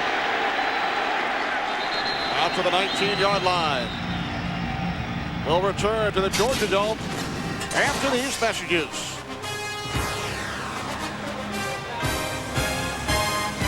Great X's and O's by Falcons offensive coordinator Jack Burns. There's 2 deep here, so he knows the thing about that is when they have 2 deep, they drop the middle linebacker. So Burns uses up that middle linebacker with the tight end, Kelly, and that's what frees Tim Dwight in this scene. See, there's the use up right there. There's a small window, and Danny Cannell delivers a perfect pass. Good X's and O's, good throwing, good catch. And now the Buccaneers on first down. Hand it off to Warrick Dunn, and he gains just 1. Falcons' longest drive of the season, 87 yards. Took nearly 8 minutes, and Tim, as you mentioned, Cannell 8 of 9. Well, Cannell was sharp, but again, I thought the most impressive thing about him was his composure under the pressure, because the Tampa Bay defensive front, they were coming. They were getting to him and knocking him around, but he stayed calm. 2nd and 9. It's done again. And he gains 3 yards up to the 23. Jeff Kelly made the stop. So it will be 3rd down and 6. And the Falcons defense has done a nice job of limiting Warrick Dunn today. Dunn had over 8 yards a carry last week against Minnesota, but today they've done a pretty nice job. And I think now they're inspired by the fact that all of a sudden their offense can move the ball. Bucs need to get to the 29-yard line for a first down. King in trouble. He escapes. He takes off and has the first down up to the 36.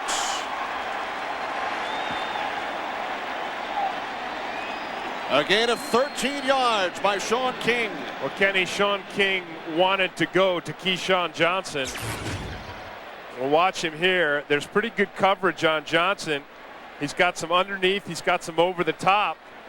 And by the time he does spring free, Sean King is under a lot of pressure from Jasper and Travis Hall there.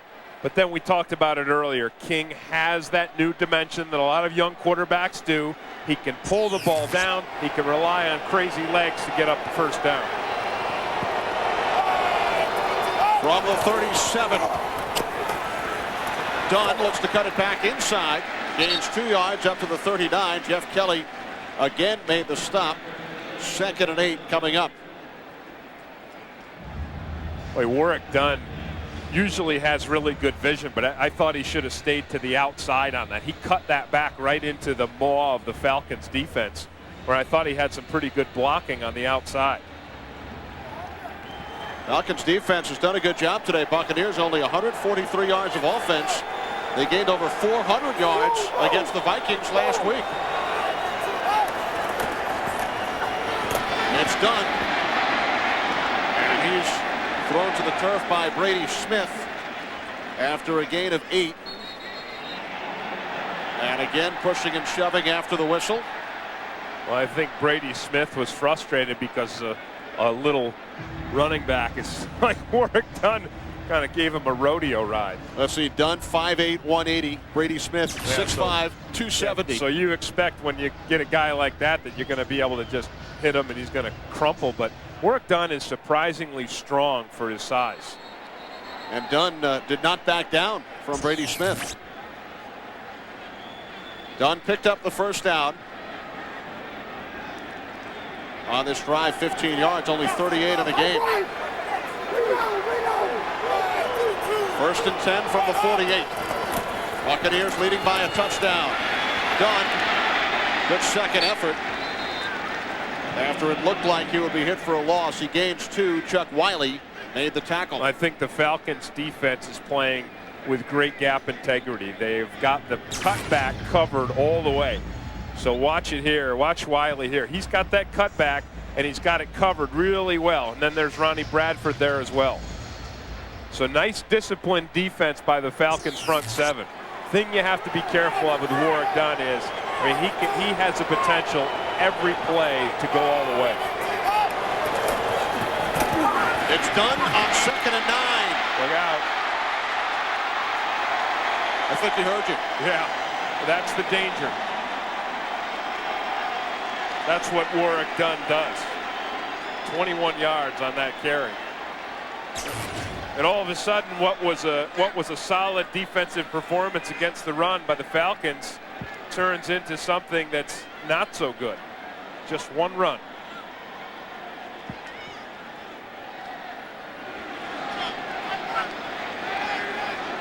He just shook Jeff Kelly.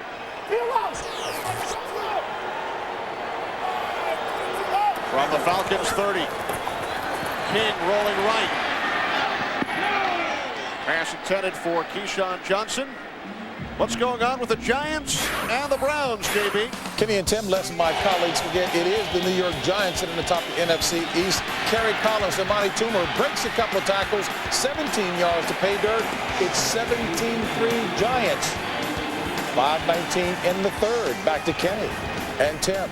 Thank you, JB. And Chris Collinsworth not having a good day of prognostication. He didn't like the Giants. The Giants are looking good.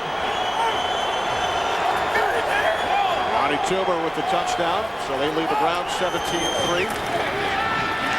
Warwick Dunn spinning to the 29-yard line. He lost a shoe on the play. Actually, it was Ronnie Bradford who lost his shoe as he attempted to bring down Warwick Dunn. Well, this is an aggressive call by Rich Brooks, the defensive coordinator for the Falcons. I think that's what you want to do because the Bucs are starting to they've moved the ball down the field. They're getting close to the end zone. And so on that play there, he sent the safety on the blitz off the edge.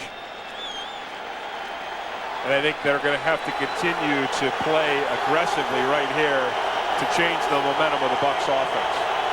3rd and 9, only one 3rd down conversion today for the Bucs. King in trouble. He was wrapped up by... Oh, they're calling King down. Yes, Chris Draft had him wrapped up before he threw the pass.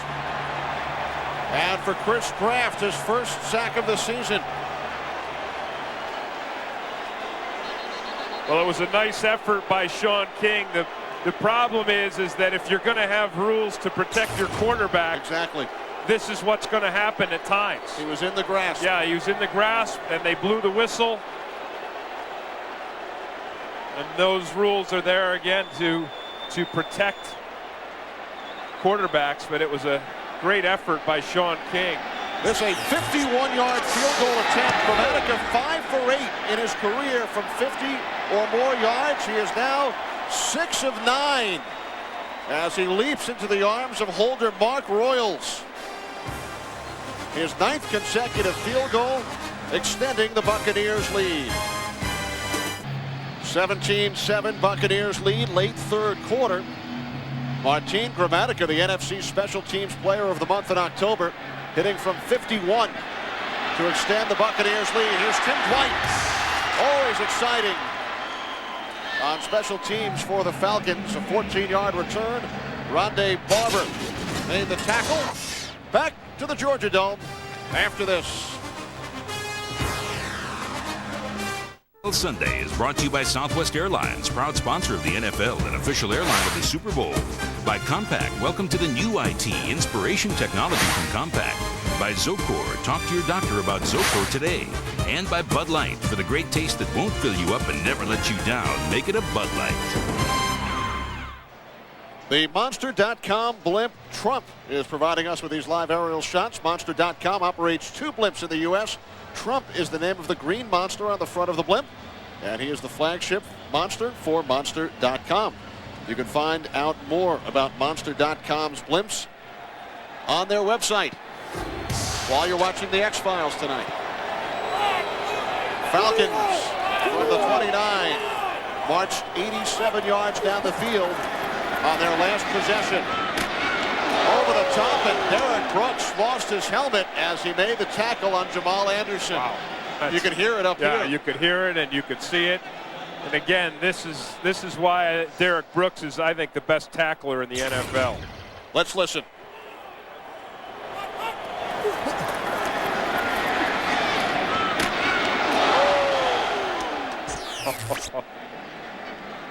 He's good.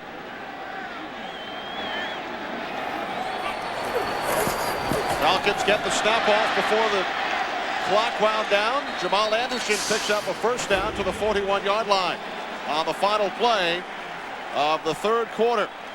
With the score, the Tampa Bay Buccaneers 17, the Atlanta Falcons 7. Fox NFL Sunday will continue after a word from your local Fox station.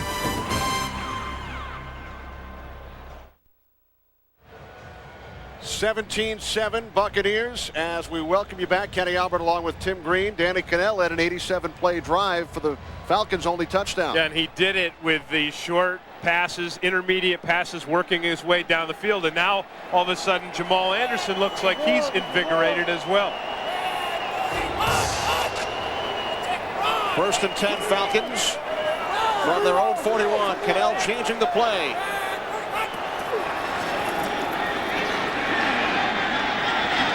Cannell's pass just short. He was looking for Tim Dwight. Chris Chandler knocked out in the second quarter on the third consecutive Buccaneers sack. Steve White brought him down. You know, since Chris Chandler has left the game, the Falcons offense has been pretty good under Danny Cannell. You see the comparison there. Cannell's numbers much better and able to move the ball down the field and score the Falcons' only touchdown for the day. White in motion, second and 10. Cannell was under pressure. Nate Webster coming through, and Cannell threw it away. But this is just one of those all-out blitzes where Monty Kiffin, the coordinator, says, we're just going to send more bodies than you can block.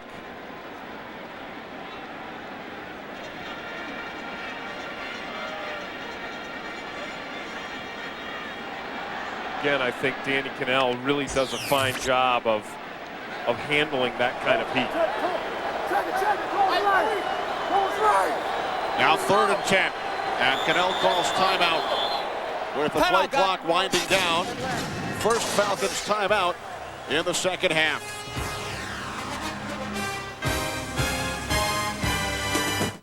Coming up next, catch the best professional figure skaters in the world as they compete in round 2 of the Grand Slam Super Teams of Skating.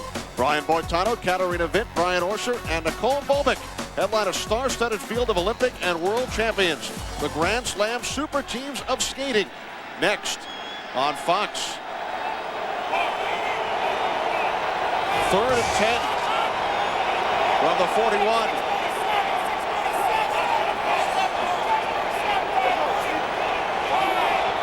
Blitz from there.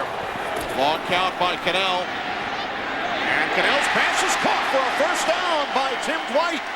at the Buccaneers 43, a gain of 17 yards. That was really nice read by Danny Cannell and an adjustment at the line of scrimmage. He read the blitz. Watch it. Watch these guys start to sneak up into here, right? Danny Cannell stops, changes the play. Finds Tim Dwight.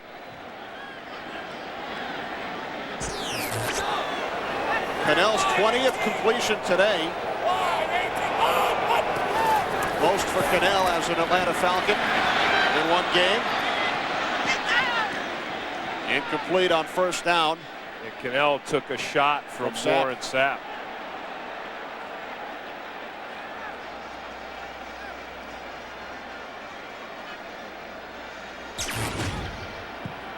There's Sapp right here. That's just a blown protection right there because Kelvin Collins had him and then just turned Warren Sapp loose. That can't happen. If you do that too many times, Danny Cannell, like Chris Chandler, is bound not to get up. Doug Johnson, the third-string quarterback, picked up his helmet on the sideline.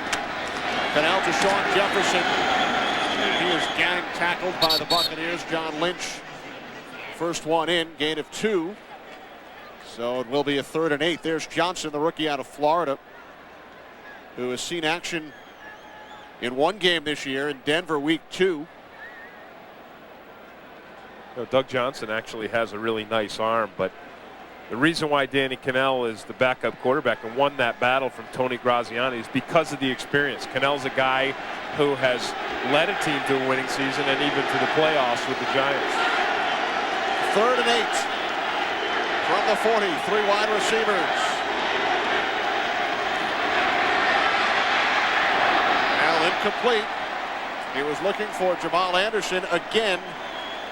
Took a hit from Warren Sapp. Yeah, and I think Anthony McFarland was the guy that gave him the hit. But again, Sapp creates such a disturbance in there, and he draws so much attention that McFarland at times is able to benefit from it. Here's Sapp up here, and you see he's got 2 guys on him. And that leaves McFarland one-on-one with Calvin Collins. This would be a good time for a Falcons fake punt. Dan Straczynski at his own 45. Kicks it away. Carl Williams lets it go into the end zone for a touchback. 40-yard punt. So the Buccaneers will take over on their 20, leading by 10 points. Brought to you by Saturn, now with 2 distinctively different car lines, the L Series and S Series. By MSN, everything you need to feel at home on the web, all in one place. By Visa, the preferred card of the NFL. Visa, it's everywhere NFL fans want to be. And by Dr. Pepper and your local Dr. Pepper bottler. Dr. Pepper makes the world taste better. Were those Jimmy Kimmel's cheerleaders? I'm sure they got some sound for Jimmy Kimmel's next week thing, but you look at the Tampa Bay passing today, and Sean King only 37 yards. Mark Royals with 1 fake punt. The pitch to Warwick Dunn. Dunn gains 1 yard to the 21. Ed Jasper made the tackle. You know, one of the things the guys on the pregame show were talking about Tampa Bay maybe being the best team in the National Football League right now. And I don't think today, the way they played offensively, that anybody could really say that and believe it. I think the way they played last week against Minnesota, where that passing game was working very well and Warwick Dunn had over 8 yards of carry on the ground, I think if their offense were up to the power of their defense, that they would be the best team in football. Off the play fake, King looking for the tight end, Dave Moore. 3rd and 9 upcoming. Of course, Sean King and no one else is going to complain if they're able to win this game. And if they do win it and it remains the score that it is right now, it'll be because of some big plays by their defense, 3 interceptions, and big plays by their special teams. A fake punt, a blocked field goal, their 6th, or blocked punt I should say, their 6th block kick of the year. And you've seen how bad Tampa Bay has been in these 3rd down situations all day so far. Only 1 conversion. King Airing it out, and the catch is made by Jaquez Green.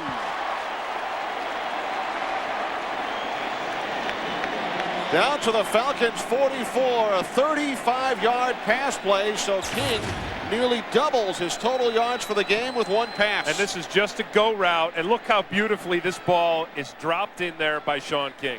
So just when we were saying that Tampa Bay's offense really hasn't done anything all day, Sean King comes up with a beautiful throw and a nice catch by Jaquez Green. The coverage was there. That's just one of those plays that you cannot defend. From the 44, King escapes and then throws over the middle, and it's caught down to the 39-yard line by Warwick Dunn. And for another update on the Giants and the Browns, James Brown, take it away. Kenny and Tim, seems like a replay. Collins to Toomer, but take a look at this perfectly thrown ball. 32 yards, soft right there in the hands. Second TD of the day for Toomer. 3 ties a career high for Kerry Collins. Back to Kenny Albert. Hey, Tim, we're looking for Chris Collinsworth. He's hiding. I imagine he is. But, you know, JB, the thing that Chris said is the Giants not being a top team in the league, if they have that deep pass between Collins, their quarterback, and Monty Toomer, they can be a top team. And the same thing for these guys.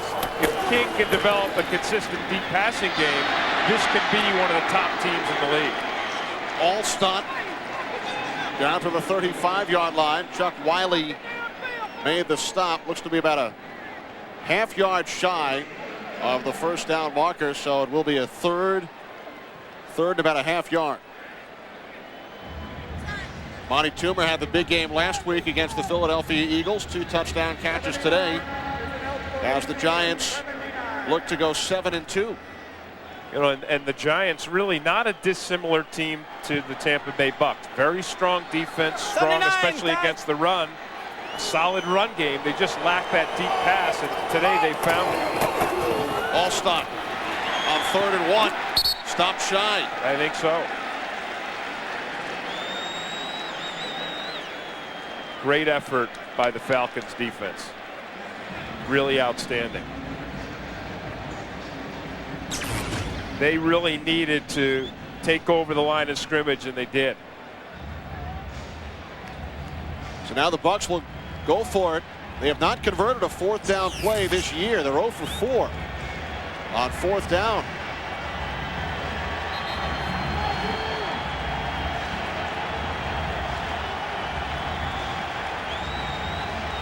Is Tony Dungy challenging the spot? Timeout, Tampa Bay. Buccaneers call timeout with 9.5 remaining in the 4th quarter. That is their second touchdown. A 10-point Bucs lead. 10-point lead for the Buccaneers. Their offense has not converted a 4th down this year. Their special teams did earlier today on the fake punt. But their offense has yet to convert on 4th down. George Hegeman, number 79, is eligible on this play. Lined up as a tight end.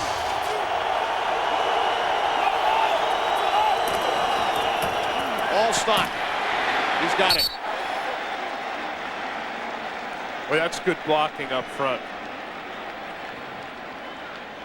Well, the Falcons won the 3rd and short, but up front. But the Bucs, watch these guys work right here. Look at that. They open up a nice hole for Mike Allstott. Keyshawn with the signal. First down Buccaneers. As we approach 9 minutes remaining. Defense and special teams the story for Tampa Bay. Here's where the Falcons are going to need to do some blitzing and play really aggressively. Or done. Tackled by Brady Smith at the 29-yard line after a gain of 4. So it will be 2nd and 6. Falcons defense has done a nice job today. The only 2 touchdowns scored by the Buccaneers. First came off the interception, and the second followed the blocked punt, so the Bucs had a short field to work with. On the other hand, though, here in the 4th quarter, Tampa Bay's offense has done a nice job working the ball downfield. Combination of running and then that one long pass from Sean King. A beautiful pass to Jaquez Green on the sideline. The biggest play of the day offensively, a 35-yard completion. Off the play fake. King incomplete. He was looking for the fullback, Mike Alstott. Brady Smith did a nice job running an inside stunt to get the immediate pressure on King.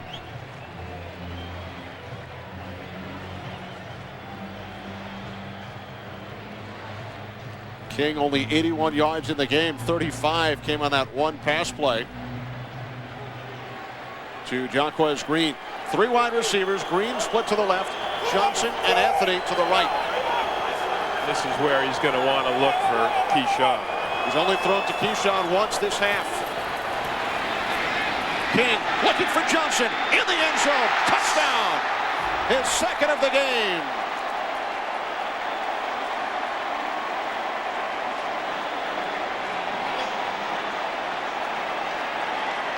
Well, Sean King did a marvelous job of looking off the coverage. Watch Keyshawn. He's going to give a little deft move right there, a stop move, and he draws the coverage up by Ronnie Bradford. He gets behind him, and the ball is thrown extremely well. Sean King's 3rd touchdown pass of the day. So what he's not done with yards, he's certainly made up for with touchdown passes. 3 of King's 11 completions have been touchdowns. Gramatica adds the point after. And the Buccaneers lead over the Falcons is now 24-7.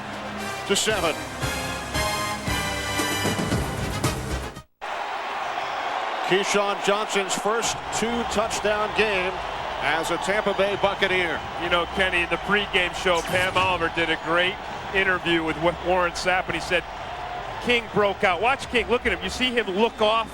He looks to Jaquez Green, and that's what draws the safety over to the left. Opens up Keyshawn in the backfield. So watch Jaquez and Ashley Ambrose.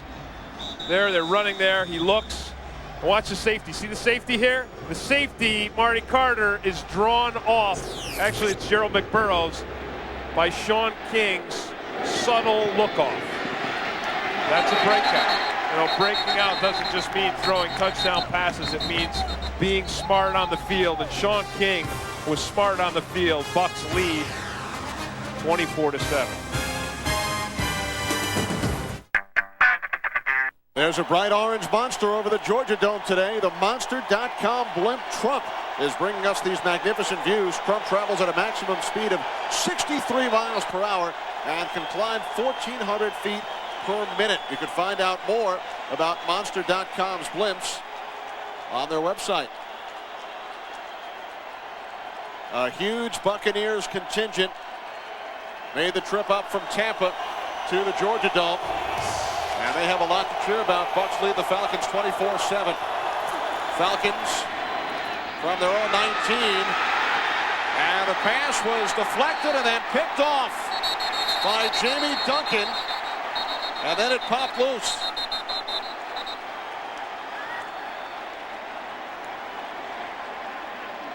Well, I don't know, Kenny, if it was deflected as much as it was Donnie Abraham forcing his hand in there and knocking that ball free. And Donnie Abraham has had a spectacular day today. Well, it's going to be in the left side of your screen. Watch Abraham coming. You see that right there? And he smacks that ball free, and it bounces off Jefferson's knee right into Jamie Duncan's hand. Watch it here. Watch Abraham. Look at that. That's outstanding. Donnie Abraham with 5 interceptions so far. He is Pro Bowl bound if he keeps it up. The 4th Atlanta turnover on the end around. Jaquez Green is chased down from behind by Ed Jasper. As we send it to James Brown to Los Angeles for another Fox NFL update. Kenny and Tim, not enough of a cushion for the Cowboys. Why? McNabb hooks up with Autry and the X-Actor breaking a tackle here. 23 yards of pay dirt, all tied at 10. 5:58 left in the fourth. Kenny, a 10. Chris says he wants a little love. Tell Chris he's got a lot of love, especially after that great job he did showing us all about the pick play and the passing. We got to hear Terry talk about how he got the signal in the Steelers by the coach picking his nose. We like that. From the 27, Warwick Dunn down to the 23-yard line. A gain of 4 as the clock continues to run. There's Donnie Abraham, 2 interceptions, and he had a big part in the last turnover, stripping the ball from Sean Jefferson. You know, Sean King, when this team has done well, a lot of it is because Sean King has done well. And you see in the 4 wins they've had before today, 8 touchdowns, no interceptions. And when they lost, he didn't play well. 2 touchdowns, 6 interceptions, and then today kind of carries through with that. 3 touchdown passes for Sean King today. Allstock looks to go over the top on 3rd and 1.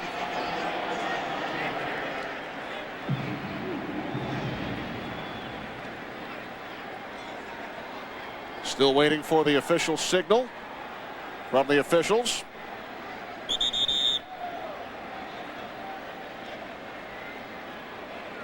Too close to call, so the chains will be brought out. And I think, Kenny, no matter what happens, if the Falcons don't win this, and it doesn't look like they're going to, they're gonna look back and say, look, you can't win a game when you have 4 turnovers, 1 blocked punt, and then a fake punt by the other team that goes for a big first down. And that really has been the story. And then Sean King for Tampa Bay, although he doesn't have the most yards he's ever had, he was very accurate in the red zone. 3 touchdown passes, 2 to Keyshawn Johnson, 1 to tight end Dave Moore. He did throw the 1 interception in the red zone. That was the first time all season the Bucs have not scored at least a field goal inside the 20. Their offensive coordinator, Les Steckel, does not call it the red zone. He calls it the green zone. And Keyshawn Johnson has been terrific in the green zone today. When you look at this, you see that 8. I mean, that tells you that, and Keyshawn only had 3 catches, but that's smart. I mean, they threw the ball to him 8 times. He didn't catch most of them. He didn't even catch half of them, but the ones he did catch, 2 of those 3 were touchdowns. And that's what I think Tampa Bay is going to have to continue to do. And they brought Keyshawn Johnson here to give them a big play in the passing game, a big player, a player that could come up with big touchdown catches. Remember a week and a half ago, the Wednesday prior to the Minnesota game, he went to Sean King's house. They met, they spoke for about 4 hours. Yeah, and then he said, look, just you have to get the ball to me. And I thought, again, in Pam Oliver's interview with Warren Sapp at halftime, I thought it was pretty impressive that Sapp was just candid. He said, look, I don't think Keyshawn spent enough time in the offseason with Sean King. It shouldn't have taken them 8 weeks to get together on the same page. Now they apparently are, though. Sapp pointed out that Sean King was down in Florida, Keyshawn was in California. Johnson would come in for 2 or 3 days at a time, but it took them until last week to really get together and hammer things out. So the Bucs, who won their first 3, then lost 4 in a row, back on the winning track last week, will up their record to 5-4, and they will host the Green Bay Packers on Fox next Sunday. Tony Dungy also pointed out to us coming into the game today, Buccaneers had won all 4 of their 1 o'clock starts. Their 4 losses were late games, either 4 o'clock or 8 o'clock. Tony, a bit superstitious? Well, you see when I said, I think you're a little superstitious, he said, no. You know, NFL coaches are all superstitious. Now, they don't want to be superstitious, but they are. There you see 4-0 early games, 0-4 late games. That'll go to 5-0 today.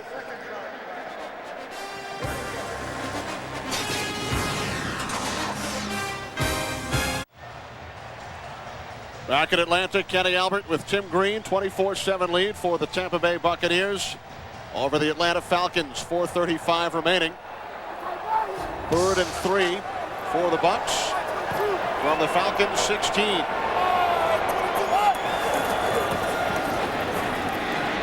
being incomplete. Again, looking for Keyshawn Johnson, Ashley Ambrose on the coverage. And the field goal unit will come on for Tampa Bay. Martin Gramatica hit from 51 yards out earlier to give the Bucs a 17-7 lead. The last time Gramatica was here at the Georgia Dome, he was working as a color commentator on an international broadcast of the Super Bowl. Rams and the Titans. He's hit 9 in a row. This a 34-yard attempt.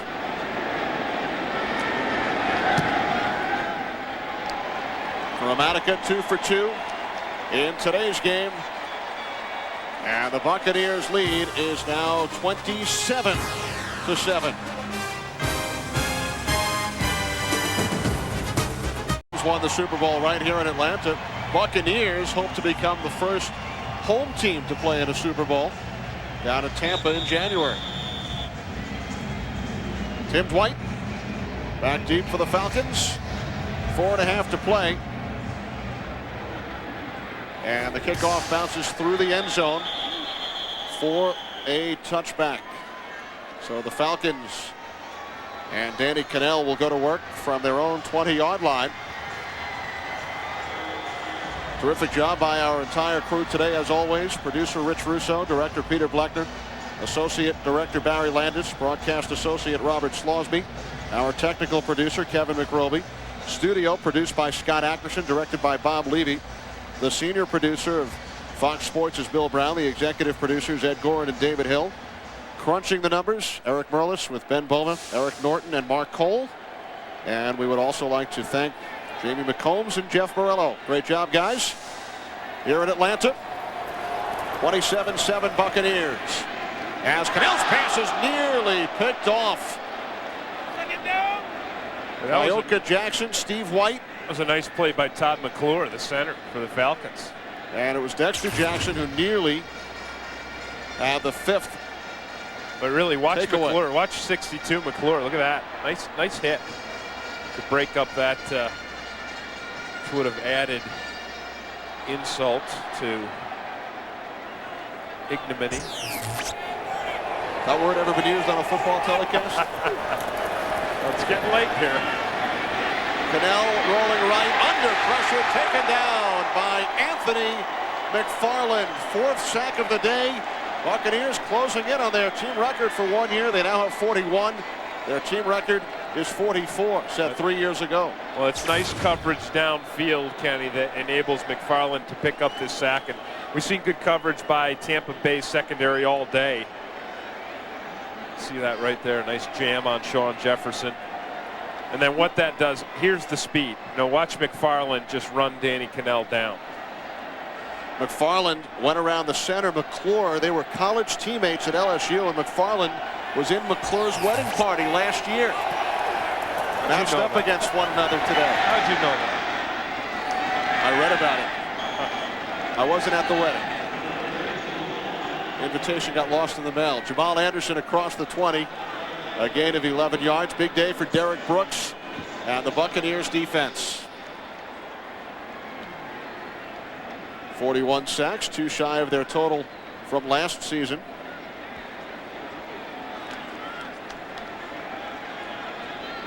Four interceptions, 4 sacks, a block punt, a fake field goal. 4th and 9 for the Falcons. Through the hands of Anderson. So the Buccaneers will take over on downs.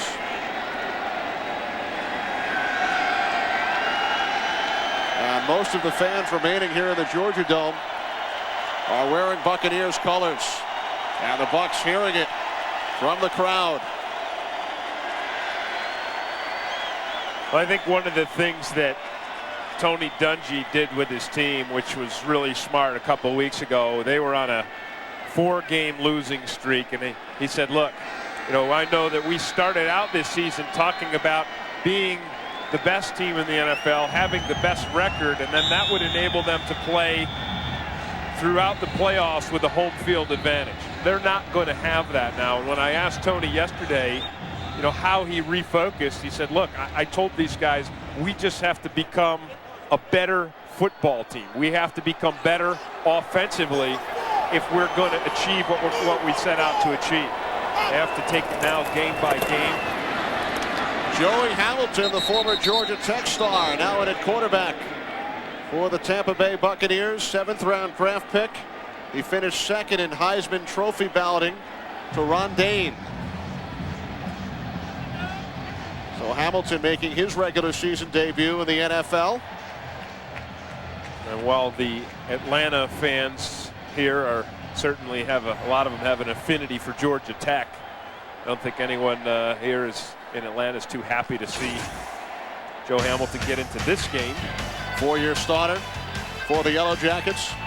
ACC record 65 touchdown passes, and the first in NCAA Division I history with more than 10,000 total yards and 1,500 yards rushing. Aaron Stecker on the carry, and a timeout called by the Falcons with 2:10 remaining. For Tony Dungy's Tampa Bay Bucs.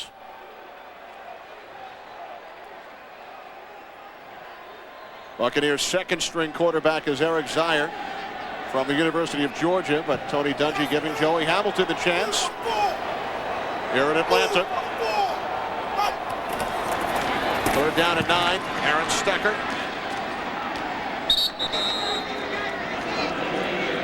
And we have hit the 2-minute warning. Buccaneers 27 and the Falcons 7. Back in a moment. 2 touchdown receptions for Keyshawn Johnson. Sean King throwing 3 in all.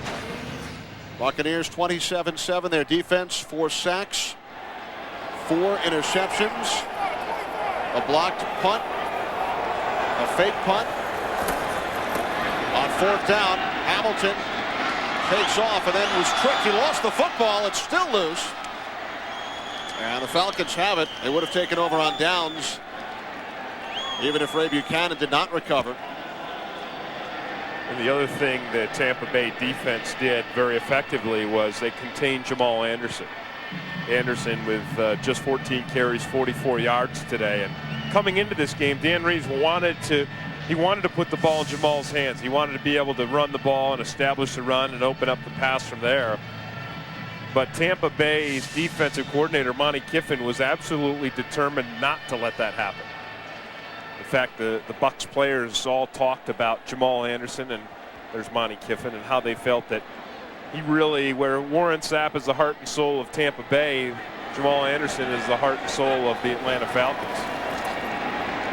Cannell on 1st down from the 21, looking for Tim Dwight. Falcons with 1:46 to play.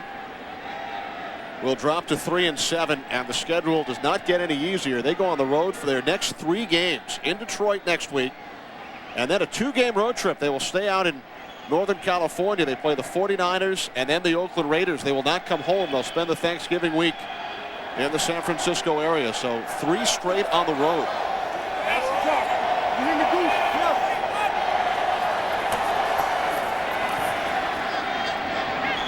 Cannell incomplete. Jamal Anderson, the intended receiver. Tampa Bay, on the other hand, Kenny, with a 5-4 record, has this schedule to look forward to.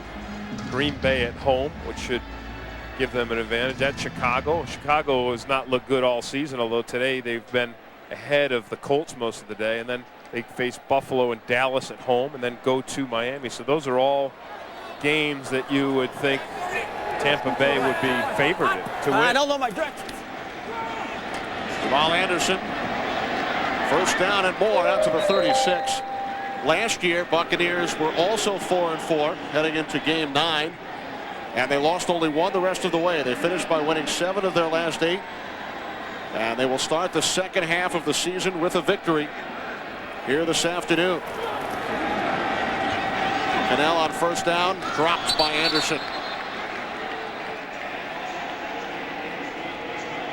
When the Atlanta Falcons did go to the Super Bowl 2 years ago, the thing they had was Jamal was at the top of his game all season long. And of course, this year he's coming off of a total knee construction last season. And the other thing they had an incredible deep passing game.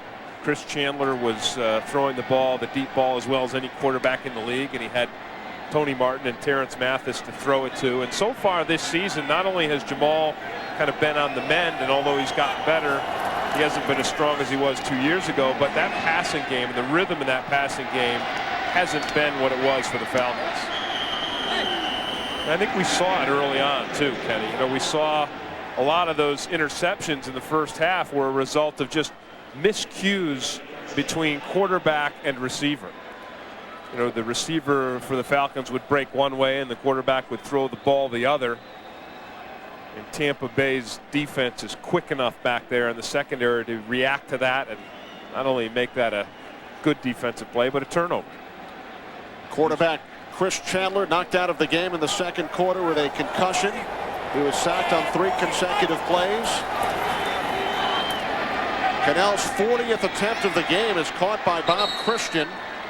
Cannell now 23 of 40, just under 200 yards. It's the second most pass completions for Cannell in a game in his career. His high is 25. But the Falcons will go down to the Buccaneers for the 3rd straight time. Buccaneers beat Atlanta last year 19-10, and they will win this game handily. Their first half touchdown set up by an interception and the blocked punt. They led 14-0 at the half. Falcons cut it to 14-7 on a touchdown pass from Danny Cannell to Terrence Mathis. But the Buccaneers, with 2 Gramatica field goals and Keyshawn Johnson's second touchdown reception, extended their lead. And a late flag as Tim Dwight took a hit out of bounds with 9 seconds remaining. Personal foul. Dexter Jackson with the hit out of bounds on Tim Dwight. Personal foul, 34 defense, unnecessary roughness. We'll add 15 yards to the end of the run. First down. And Tony Dungy doesn't like this call, but Dexter comes up and he's got Dwight down here, and it's just this flip where he throws him into the turf. And Jackson, in his defense, he's concentrating on bringing Dwight down. He's not looking at where the out of bounds line is. Right, that's true. Because he wrapped up Dwight in bounds. True. And back to that theme, I mean, Tampa Bay's defense has done an outstanding job all day of limiting the run after the catch. Cannell into the end zone for Mathis. What a catch. His second touchdown today. That was a well-thrown football again by Danny Cannell. His second touchdown pass that was really perfect. And watch Terrence Mathis. He's going to run this post pattern here. He's going to break back to the post of the end zone, leaps up, does a wonderful job of hanging on to that ball. Then watch how well this is thrown by Danny Cannell. You see him dump it right over the underneath coverage. Well done. Second touchdown pass of the game from Cannell to Mathis. Anderson adds the point after. So with 3 seconds remaining, it's 27-14. And the Buccaneers defense will not be happy about allowing a late touchdown.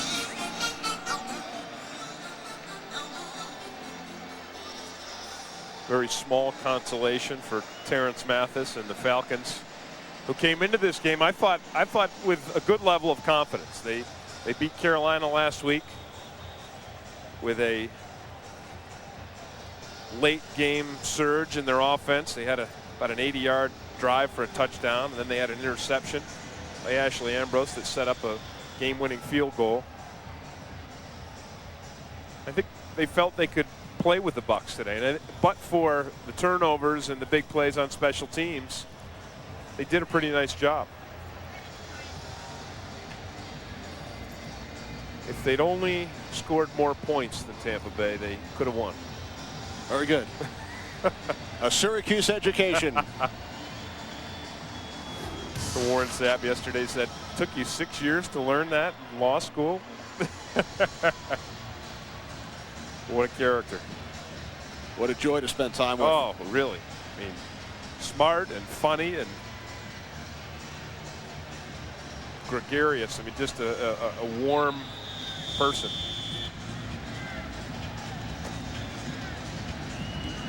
Buccaneers setting up the onside kick.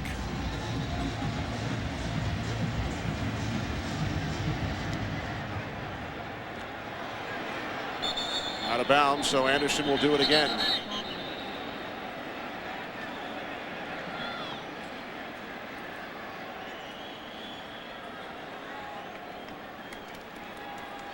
On a regular kickoff, if it goes beyond 20 yards and goes out of bounds, you do not get another chance. Kickoff out of bounds. But on an onside kick, you get to do it again from 5 yards back. If a regular kickoff goes out of bounds, if it travels at least 20 yards, the other team takes over on the 40. But Anderson will now tee it up 5 yards back at the 25-yard line.